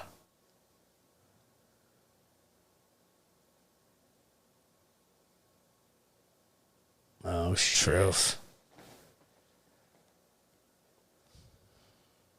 You won't recognize each other until way after when your total recall comes back again. Yeah, when you go all that way on her. Yeah. Well, the Avengers, they would have got it done. They would have taken care of it. So maybe 5 years later, they'll fucking get the job done. Yeah. Well, in fairness, I mean, Thor thought he was getting the job done. He just missed. You know what? It gets me too, man, when I was watching Endgame, is when he's got the full Infinity Gauntlet shooting at Thor. Yes. And he throws fucking Stormbreaker and it goes right into him. Yeah. So that's how fucking strong Thor is. Yes. Well, and how strong Stormbreaker is. And Stormbreaker. But both of them, like, just, I was like, whoa. Yeah. I like, too, there was a Kevin Feige interview because they were talking about who he thought the strongest Avenger was. And he's like, well, let's face it, Scarlet Witch was going to kill Thanos. Yes. It was like he was absolutely going to lose. Oh, yeah, he was freaking out. He said, drop the bomb, drop the bomb, drop the bomb. She's ripping me apart. Yeah. But she still didn't. No, she still didn't. He had a team of people with him, too. Yep, that all counts. All counts. They dropped the bombs, dropped the bombs. Yeah, one-on-one, that might have been a different story, but it wasn't one-on-one. We were on a war zone, baby. That's right. Wouldn't it be cool? Like, do you remember? I don't know if you remember. It was an old PC like MMO kind of game, where it was the World of where it was World of Heroes or whatever, where everybody was a super. Wouldn't it be cool if they did a Marvel one where you could go and be one of those guys, or like create your own character and stuff like that? I think that'd be fun. I really want to play that Guardians of the Galaxy game now. I just remembered that it was. I just saw it there at the store not long ago. And I was like, oh, yeah, this game out there. I was like, I read a review. Like I said, it was really good. Yeah. I guess that Avengers game, they have some new skins or something like that, wherein they're all dressed like first responders or whatever it is. But they noticed that Spider-Man was left out of the group of the people who were all dressed up. And I think they're just trying to avoid reminding people that they made a shitty Spider-Man in that game. I feel bad for Spider-Man after that last one, man. Jeez, he has lost everything. I know. Like, fuck, poor guy. I know. Fuck, he ain't got nothing. You know what, though? I liked, well, I mean, I didn't like it for him, obviously. But it's such a great character building. It worked out really well in the end. So now it goes back to the way it was. Like nobody remembers him. He's still, Oh, his friends were nothing but fucking trouble, anyways. Right. Truth. There's this great shot that I saw, and it was like something. I guess it was right around when. Like the beginning of his relationship with Zendaya, where he was there with, he was on the red carpet with Ned and the girl who was Michael Keaton's daughter in the first movie. Right. And she grabs his arm, like to like be on his arm, be the girl on his arm. And you can watch him just very casually just kind of go like, where's Zendaya? Like, he's like, get the fuck off of me. You're not like positioning yourself as my girl on this fucking red carpet. Right. I'm sure he's just like, get off me. He pulls the old Melania Trump and smacks her hand. Oh, yeah. And it didn't go that far, but it was just this little, like, you know that thing we used to practice in wrestling where you'd have to try like your arms on the inside. So you'd keep like swiveling your arms to get onto the inside. Right. It was like that with his arm. Just whoop, not there now. Oh, look at this. He just suddenly came up with this. He can repurpose this. Yeah. He's going to pull the old Tony Stark and like, oh, if I took this wire over to this wire, click. Now we can control one. Yeah. Well, in fairness, I would have a lot more faith in this guy to have that ability. It's kind of his entire thing. No, I know, but this is like when Tony Stark was suddenly like, oh, yeah, I can. You can. That's the one fucking thing that pissed me off so bad. Yeah. But you made time travel. Yeah. That's like I said, with those fucking nanobots. Jesus, that ever fucking get me. Oh. There you go, celestial cock ring. I don't know why it bothers me that everything has to be gold. Also, it bothers me that guy's just a good guy. He was like legit the bad guy of the group. And now it's just like, yeah, I'm here. We're cool. Everybody's happy. Everything that glitters ain't fish scale. I don't know what that means, but that's fine. Oh, they're just chilling. I mean, if you knew the world was ending for certain, I would do that. So you didn't try and stop him. That's I would also have one of those Bluetooth headsets in my ear. I just think he'd look cool with one of those. But like one of those old ones that was big and fat that like weighed down your ear some. Fuck that, man. I get absolutely fucking wasted. Yeah. I want to show up at the gates of fucking heaven just bombed. St. Peter's like, oh, Jesus, there he is. But they're not going to heaven. They're just going back to... Oh, yeah, they're going back to... where they're starting. I mean, like, if it's just me. Like, I'm not one of these guys. Yeah. I guess we don't even know the world's going to... Nobody even warned anybody. Mm-hmm. Although she was like, hey, dude, remember you wanted to talk to your uncle? Yeah. Wait, why are you winking? Stop. Why are you even asking me about my uncle and winking? Yeah.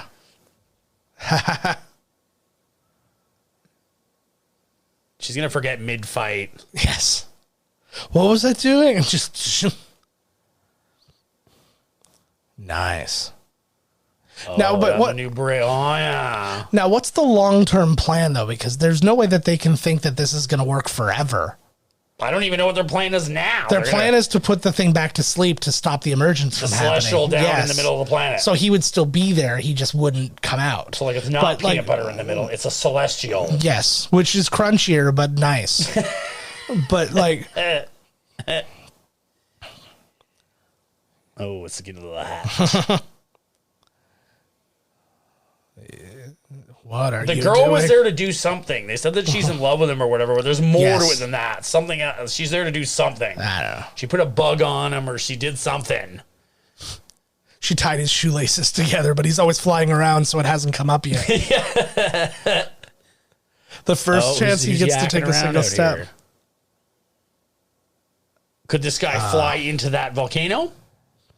Superman can. I don't know. No, because he takes injury, right? Like he got hurt by the deviants, and then he had to get healed, right? So, yeah, he's not Superman invulnerable, which is the one thing I think is wrong with Superman. So, no, he's not. You just have to take it magic. Like it was, though they had just had to. It's like they just had to invent. They're like, oh, this thing is the one thing. You have to take him away from the yellow sun, which is what gives him his power. I know, but then like when all the stories take place exclusively on Earth, there's really nothing to. Who's this in the ship? Is that their ship? Yeah, that's their ship. A big old square. Nice. Right through the goddamn rec room. Way to fucking go, bud. Yeah, I know. That's going to take a lot longer to fix for poor Fastos. And I wonder where anybody else would have been during this. Don't you think one of the Avengers would have caught a whiff of some of this crazy shit? Yeah, I know, right? Like, I mean, Thor, the Asgardians of the galaxy are out there flying around, so he's aight. But I mean, like, everybody else. Oh, well, Tony Stark's is dead. He would have been watching. Yeah, he'll try, though. Yeah. He's going to come back as Tom Cruise. And then I'm never going to hear a complaint about nanobots again. Oh, my God. Tom Cruise could make nanobots. Yeah. I believe that with the power of Elrond. Well, Come on now. Tom Cruise is a nanobot version of an actor. He's much smaller, but equally as powerful. That volcano exploding looked terrific. Yeah, it did. Well, this is why that was the actual one. Oh, yeah. Nice face scraper. Nice. I like seeing different powers pitted against each other like this too, like the speed versus power, this versus because her power is in her speed, so she could pack a punch. Oh yeah, by being fast. Boom. That's awesome. They never did, and I don't like Buddy as the Flash. Ezra Miller? No, like the guy that's playing it. Yeah, him. I fucking can't stand it. I don't like the look of the suit. I don't like fucking. And the Flash is such a killer character. Yeah, I've never been a fan. Oh, I like him. Just, I did like. I think to me, I've like even like from a young age, I've always had this cynical, what good is speed? Like long term for the type of bad guys you're going to be facing, and speed is all you got. Yeah, so they started increasing. They're like, oh, but he can turn back time with his speed. Yes, he can go so fast that he can break. He can go faster than the speed of light. And then it's like, okay, well that's fine. It was because he can go so fast, he can also vibrate himself. Yeah. To the point where he can phase through walls and shit because he's so and I'm sure that and I'm sure that this is also true of Marvel. I just don't know any specific examples. But DC always seems to retcon. There's again, I think the Kryptonite is a great example of this, where they're like, oh crap, we made a character who's invulnerable, and then it's like, oh, okay, well we got to create something to fix that. And it was I think that's kind of what happened with the Flash. It was there's only so much you could do with him in a comic where you can't even really show that. And I don't normally, but I've said it before, I love the Reverse Flash. Yeah, I think he's one of the best bad guys. Well, because running backwards is harder than running forwards. So you should though. This should have a way before with him too. He should have been the one. If anything else, this was your excuse to introduce more Eternals, and in their thing, you could have killed off a bunch of them so you could watch him get a bunch of the powers. He should have shown up the first time he encountered these guys. He should have looked like this. Right, I agree. You know, he reminds me of Ultron. That's who he reminds me of. Okay, yeah. Kind of the look of him. I get that, yeah. Oh my God, this movie is my bag is I know. Yeah, it is a long one. When we do the 24-hour, I talked to my sister about getting another gaming chair like that so we could be nice and comfy. Cool. And they're locking them in. Yeah. Nice. See, brains over brawn. We did it, guys. You could. Why? Oh, wow. Oh. Oh, his lasers have limits now. That's how lightsabers were made. Oh. He uses beams into some crystal. Well, because the beam only goes so far. That's I saw that. God, is this Red Skull? That would be amazing. Athena, daughter of Athena. Yeah. Oh. So, yeah, because that doesn't sound like one of those dudes. This is actually the best surround sound experience I've had coming through this machine. I can hear the voice going around me, which you don't usually get when we usually just hear a weak stereo. Oh yeah, it's this guy. Yeah. Holy fuck! The whole place is right there. I understand where you might get the thought that they might introduce a brand new character 2 hours and 5 minutes into this movie. I do get the sentiment. I thought he was one of the dudes in there. That one of the buddies was in there. No. Oh no.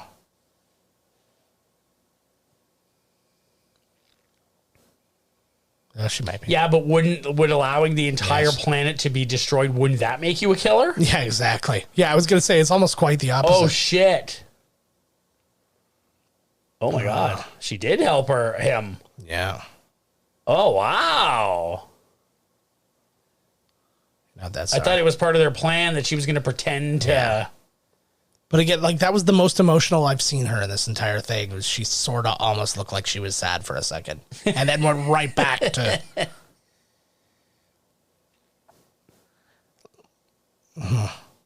That's why... Uh-oh.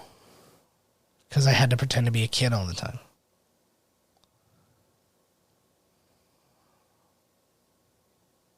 Oh, boo-hoo. But it's still not going to happen. You still could have. Yeah. Well, no, because she can't age. Yeah, I mean, she can still be loved and whatever. Yes. Yeah. No, but she wants to hump. Oh, my God. This is like, well, nobody's stopping her. Well, I feel like there would have been... I feel like she misses the past because, like, having sex with a 12-year-old girl was not frowned upon back then.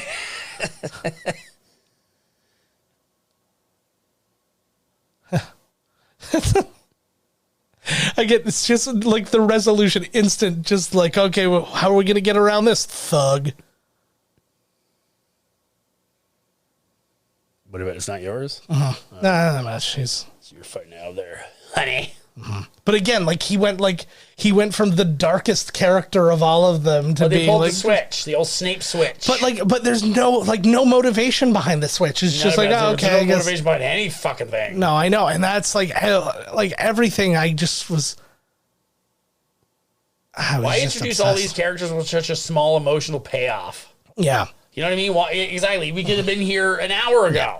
I would have introduced this same cast of characters, like we said, and then like through whatever flashbacks or whatever you want to use, you'd watch like 4 of them get wiped out by this thing, and that's how he got his powers. And then it's like, oh, that was a cool Easter egg to that character who was one of the Eternals. And then that would have been a little bit of like fans. I don't know who's fans of the Eternals, but a little bit of fan service in that realm, and then you get to keep everything nice and short here.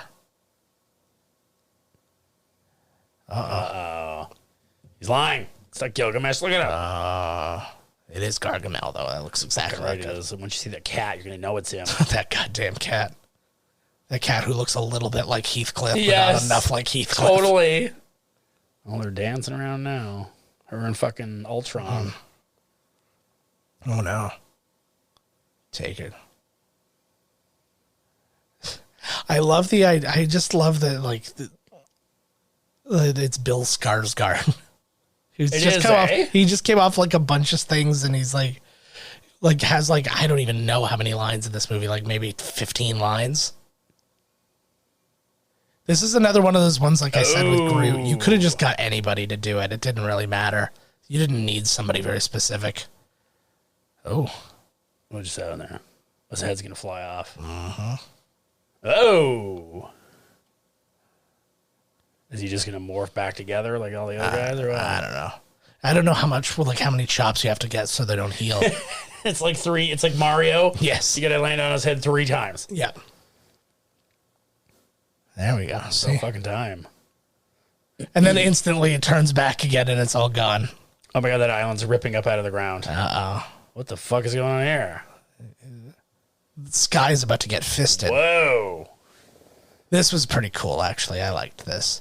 See, the threat, I enjoy what the threat of the movie is and stuff like that, but it was just like, I don't know, I'm just, like, I'm not feeling it because it took so long to get somebody to technically be rooting against. Right. You know, it's like, exactly. You're just like, this is going to happen. And you're like, okay, well, what are we doing?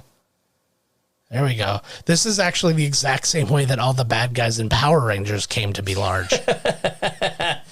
What's her name's on the moon right now? Yeah. They're blowing up the earth, not the moon. Something that I've never actually considered. Why? And this is something they're going to have to think about, because this is going to have to exist in the future Marvel movies universe. Yeah, they're going to just wipe this one right from the record. Yeah. They just they could. They just chisel it away. Yeah, they could just be like, yeah, it's a separate story. I think there's opposite land. There is a good movie here with these characters and with this. I think so too. What is this, top of his head or what? Yeah, like I don't. Yeah, I think so. Is he coming out crotch first? Yeah, exactly. It's not Breach. It's not Breach.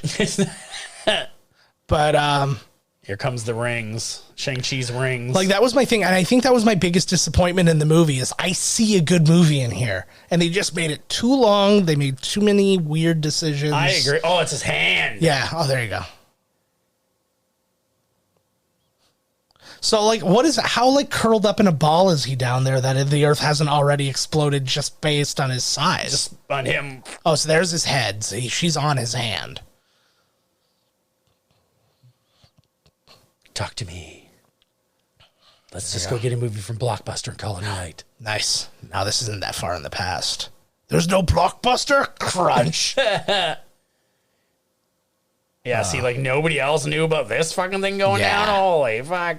Yeah, I know. You would think like the like Nick Fury's like friggin' thing. What it was like, hey, we got a million earthquakes coming over here. This also would have been a pretty good Namor introduction I too. Shit you not. That is exactly what I was just thinking. I was literally, honest to God, thinking, wouldn't one of the underwater guys have known? And then I thought of Aquaman, but there's like, no, it's not Aquaman, it's Namor. Do you know what I want to do as an experiment for one episode?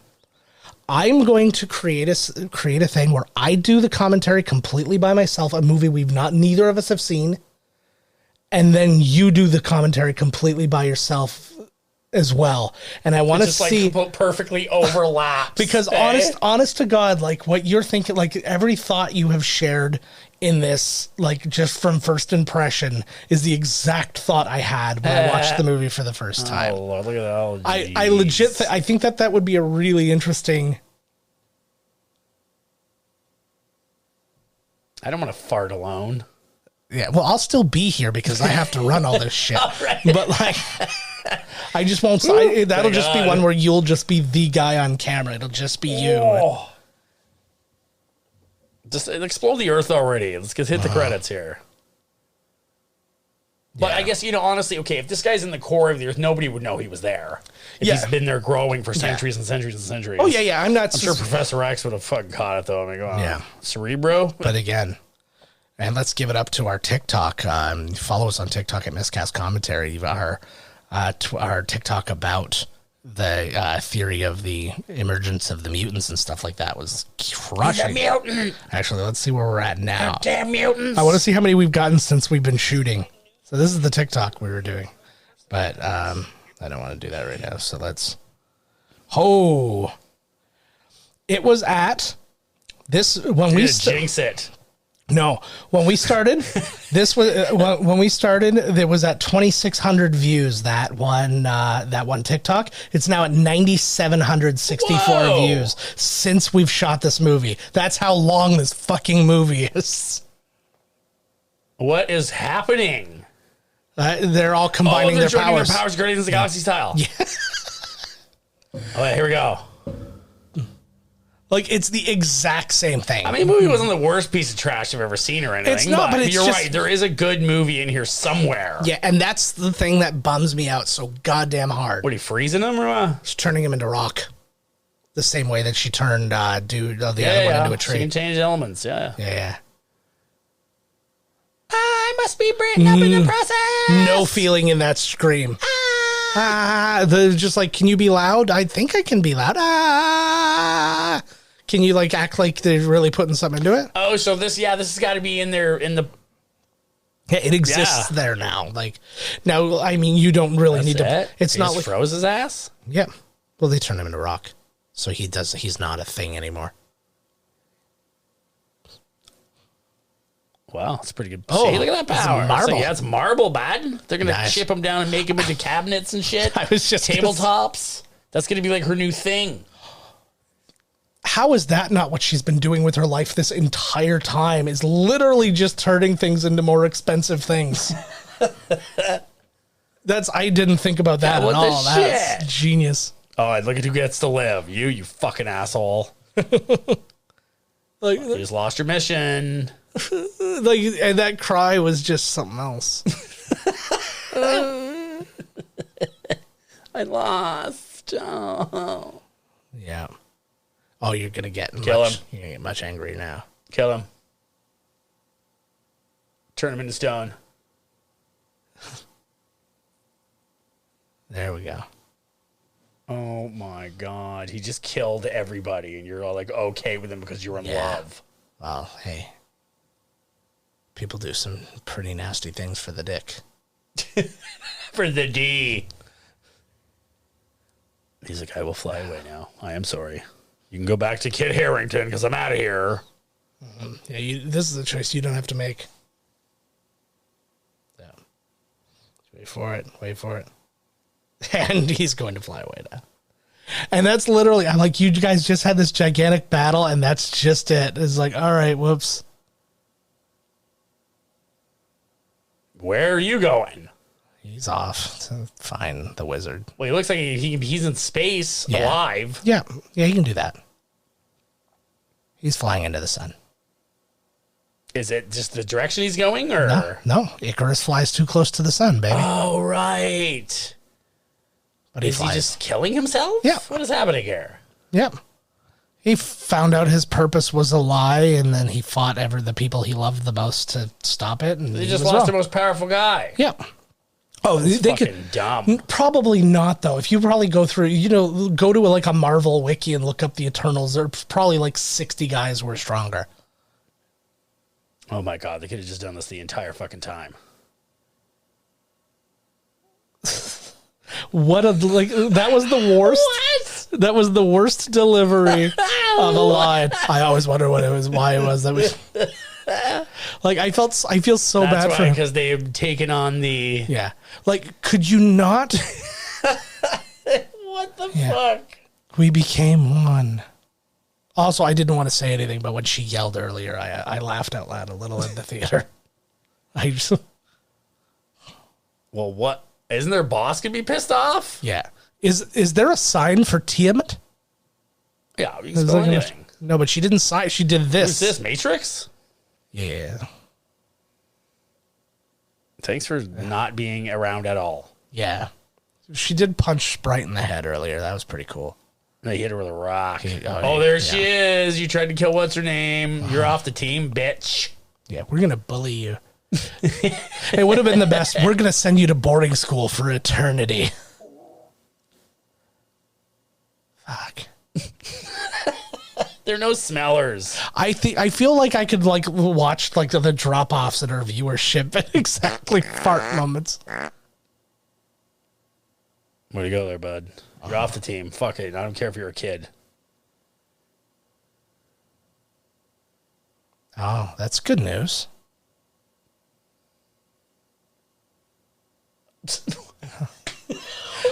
Based on what? What in God's name?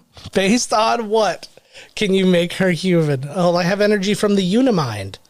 But what does that mean? I think I can make you human. You can do anything, man. What the fuck, But because the Unimind, well, I guess it was it also shared a connection with the Celestial. They're just misunderstood. He's like, make me human. What the fuck? He's wearing an old stormtrooper fucking shirt. No, this would be the best part. She's like, I can make you human. She's like, wow, I'm human. Killer. And then they she's gonna make her human, then kill her and stab her and be like, you stabbed me, you bitch. They proceed. Yeah, they're like, you're not gonna heal from this shit. Oh yeah, look.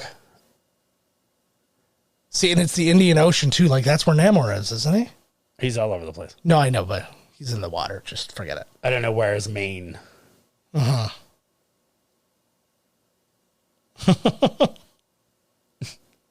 That was so lame. Right? And that's what happened. We're not done yet.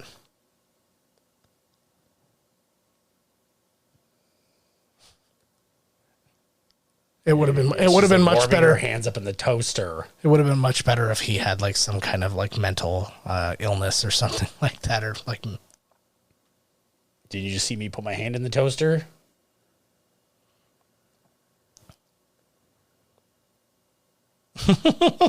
Oh, she thinks he's gone crazy and is murdering his child. That would have been amazing.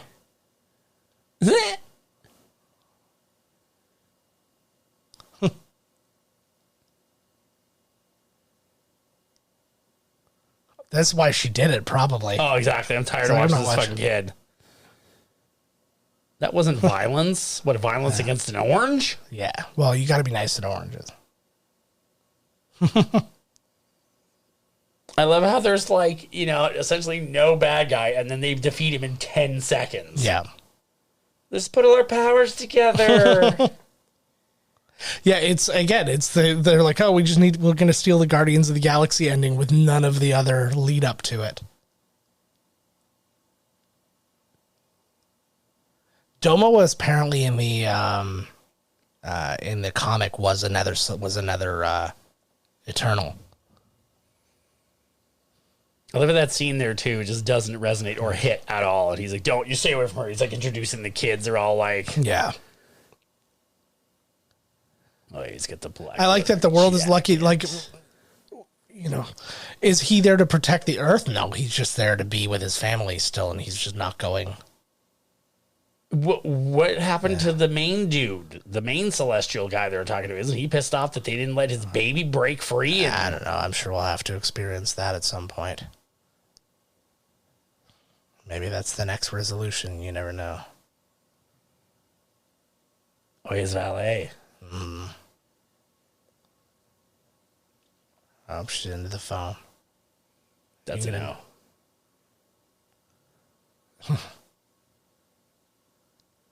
Yay, social skills.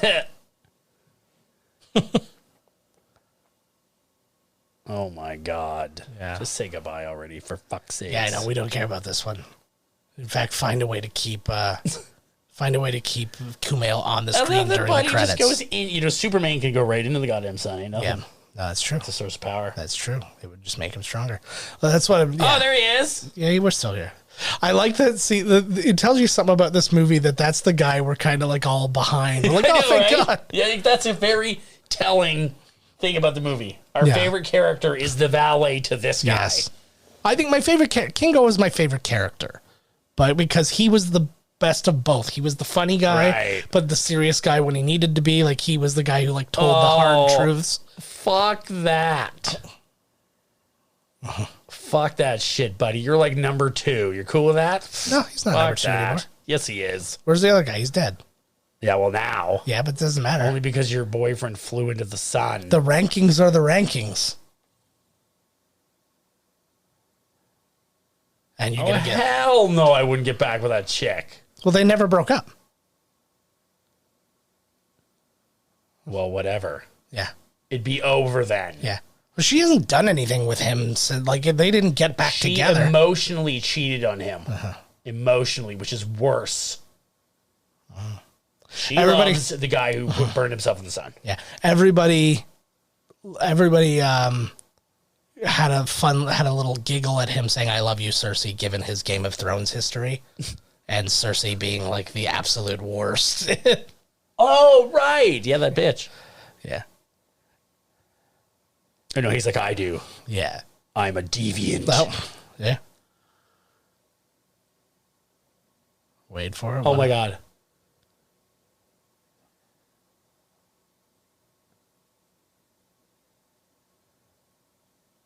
Oh, okay. Uh-oh. Is complicated. Uh-oh. Who this? This old man. Oh, fuck. What was he about to say? Yeah. Was that like an Easter egg thing, or was he going to say? He's not going to get to say here, but you'll figure it out. Oh, yeah. There you go. See, Big Daddy is not happy. So how far away do you suppose he is that he's fucker, like, there you go. So we're going to get like kind of some sense of distance from him. He's way out there. He's fucking huge. Yeah, he's a ways. Uh-oh. I don't like how bassy the voice is. Oh, what? What? Right? What?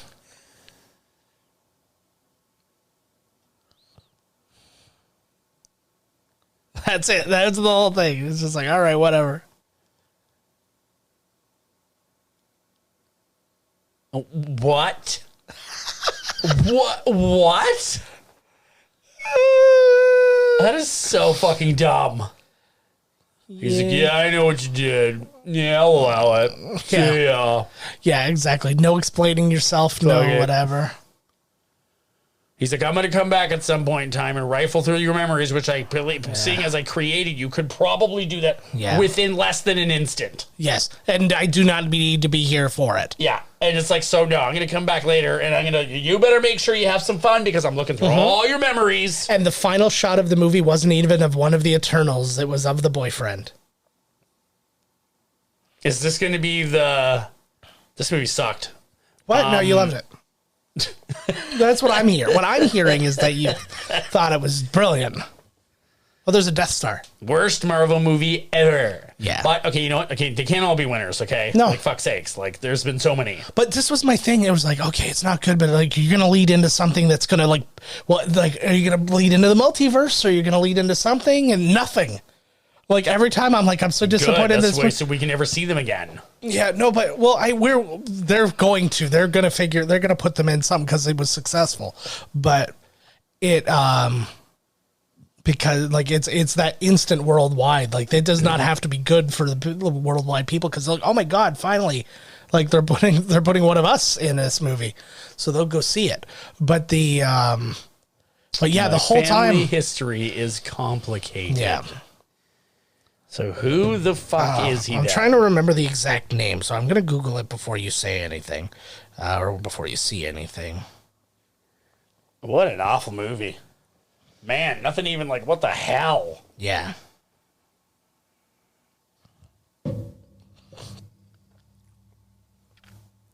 So now you're seeing all the little pictures and stuff of them through what would be like through history and how they've been like seen.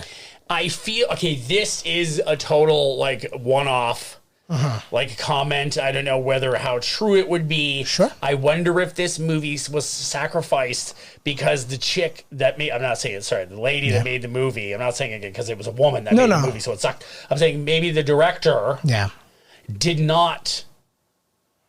was not invested in the stories before, but to the sense of that, I feel like she found the characters, found out what their powers were, and then made a dramatic story around that. Do you know what I mean? I know what you mean. Like, and a lot of them say too, like when you watch like Guardians of the Galaxy and stuff, man, he knows these comics. Yeah. Like James Gunn knows these. She apparently was a fan to the point where she pitched this movie herself. Like, this isn't something that was brought on her. And also, she knew other ones that she wanted to bring in. So I think she knew it a level. Okay. Maybe not the same amount. She wussed out too much on this one. Yeah. I just think that there were just too many directions to go into. Also, I have no problem with having a deaf actress, but it's really hard on dialogue. I have a hard time with, like the back and forths and stuff like that.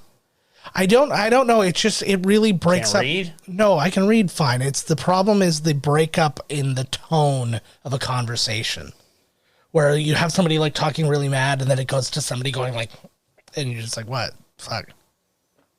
Uh-oh. So this is the first of two. Well, a lot of them died in this one, eh? Yeah.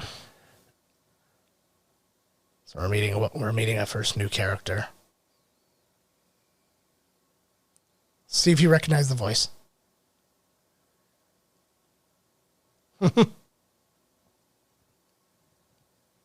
There.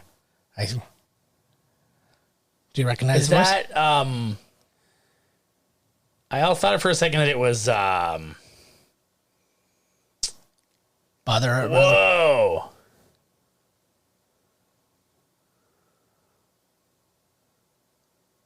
Patton Oswalt? Yeah, that's Patton Oswalt's voice. Star Fox. Oh, it's friggin' what's her name's husband? It's Harry Styles. Harry Styles. What the fuck is he in anything? Oh. He was in Dunkirk. My question is, how is he, like, my first thing was like, he doesn't look like Thanos. He looks like a sexy beast. Thanos' brother, huh?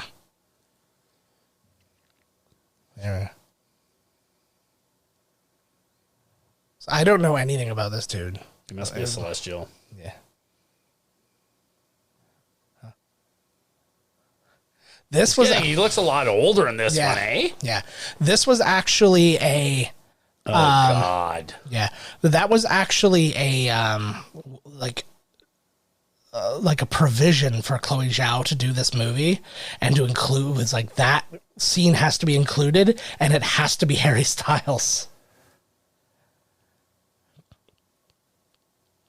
We had a chance to skip credits. What's funny is that he just said he's like, we got to find your team. So now in part 2, they'll find the rest of them. It'll be another 2 hours of them finding this character, and then finding this character, and then finding this character, and finding this character. It should be a bunch of like one-shots.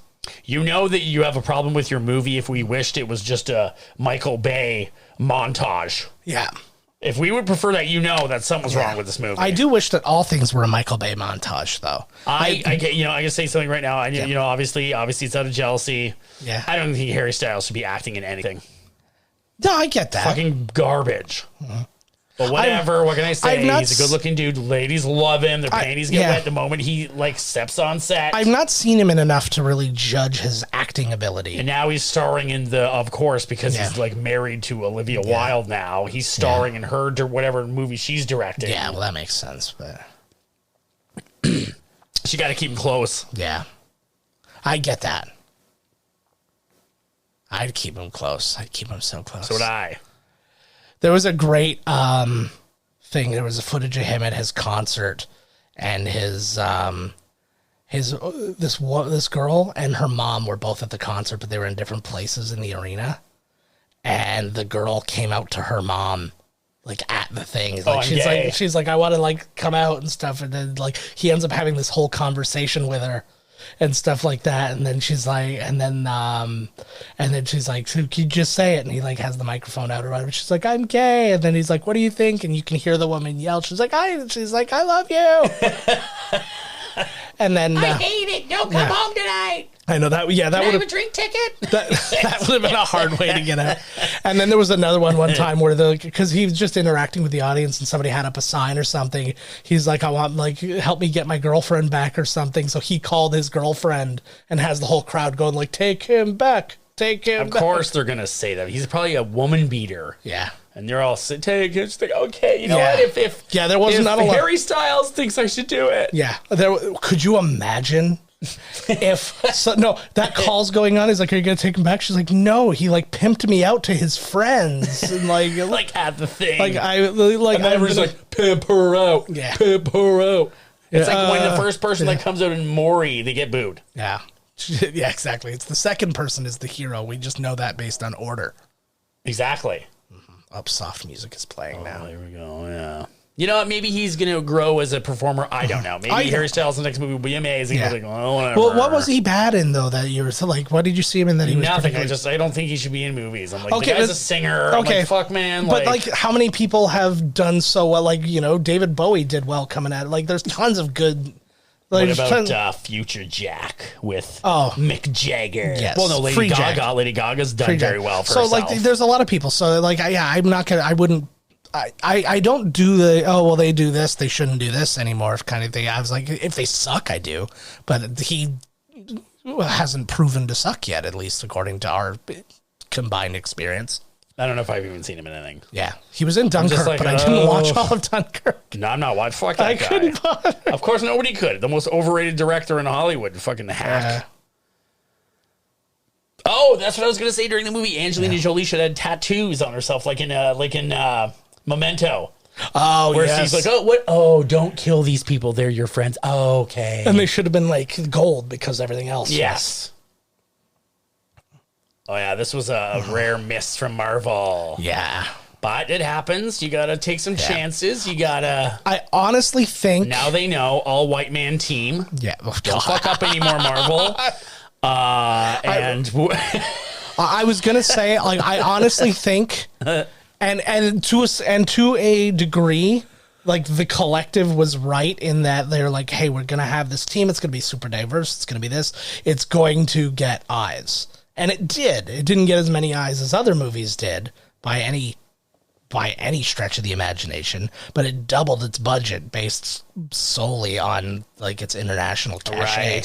Right. So it's like, I don't know. Nothing wrong with that. Yeah, there's nothing wrong with that. Characters too. They weren't like, here's the black guy or here's the whoever. They were just characters that were that race. Yes. But and so like, there's nothing, I have no issue with that. That's not what I'm saying. It's what, I think that the focus was more on just being okay with that, going, this is how our money's going to come, and not putting maybe as much focus into, hey, maybe we have just way too many fucking people in this. And we gotta, like, calm down. And so, because again, then you have to start making choices, and then it's like, oh God, do we make this less diverse, or do we make this so super diverse that you're gonna have people going, where's the white entertainment channel? Like that's all of them. Where's the white pride parade? Like those guys. It's true. Once people get equal rights to us, we will lose ours. Yeah, that's how it works. Yes, even though we will the term equal rights. Did you say equal whites? I try. I technically said equal whites, but yes, equal whites. But I never understood that mentality at all. But that's literally what it is. Yeah, it's like, okay, these poor fucking people, are down here and you're here, and to put them here doesn't put you down here. No. Yeah, we've taken nothing away from you. Like, it's like, what the fuck? Like, oh, there you go. Quebec, Ontario creates. BC. Oh, created BC, the two double whammy BCs there. The planet of Imax.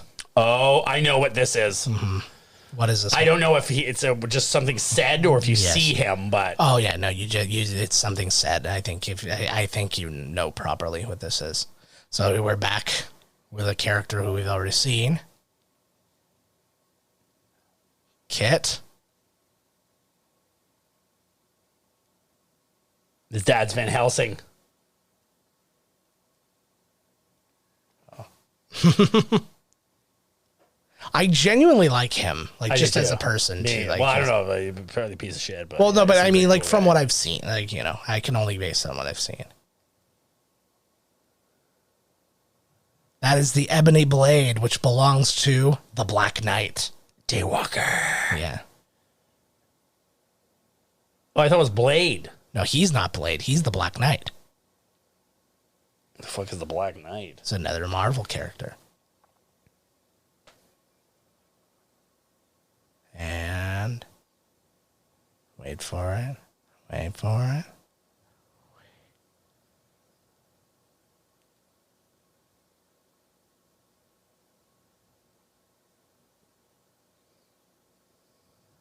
And that was Mahershala Ali as Blade. That was Blade, know this guy.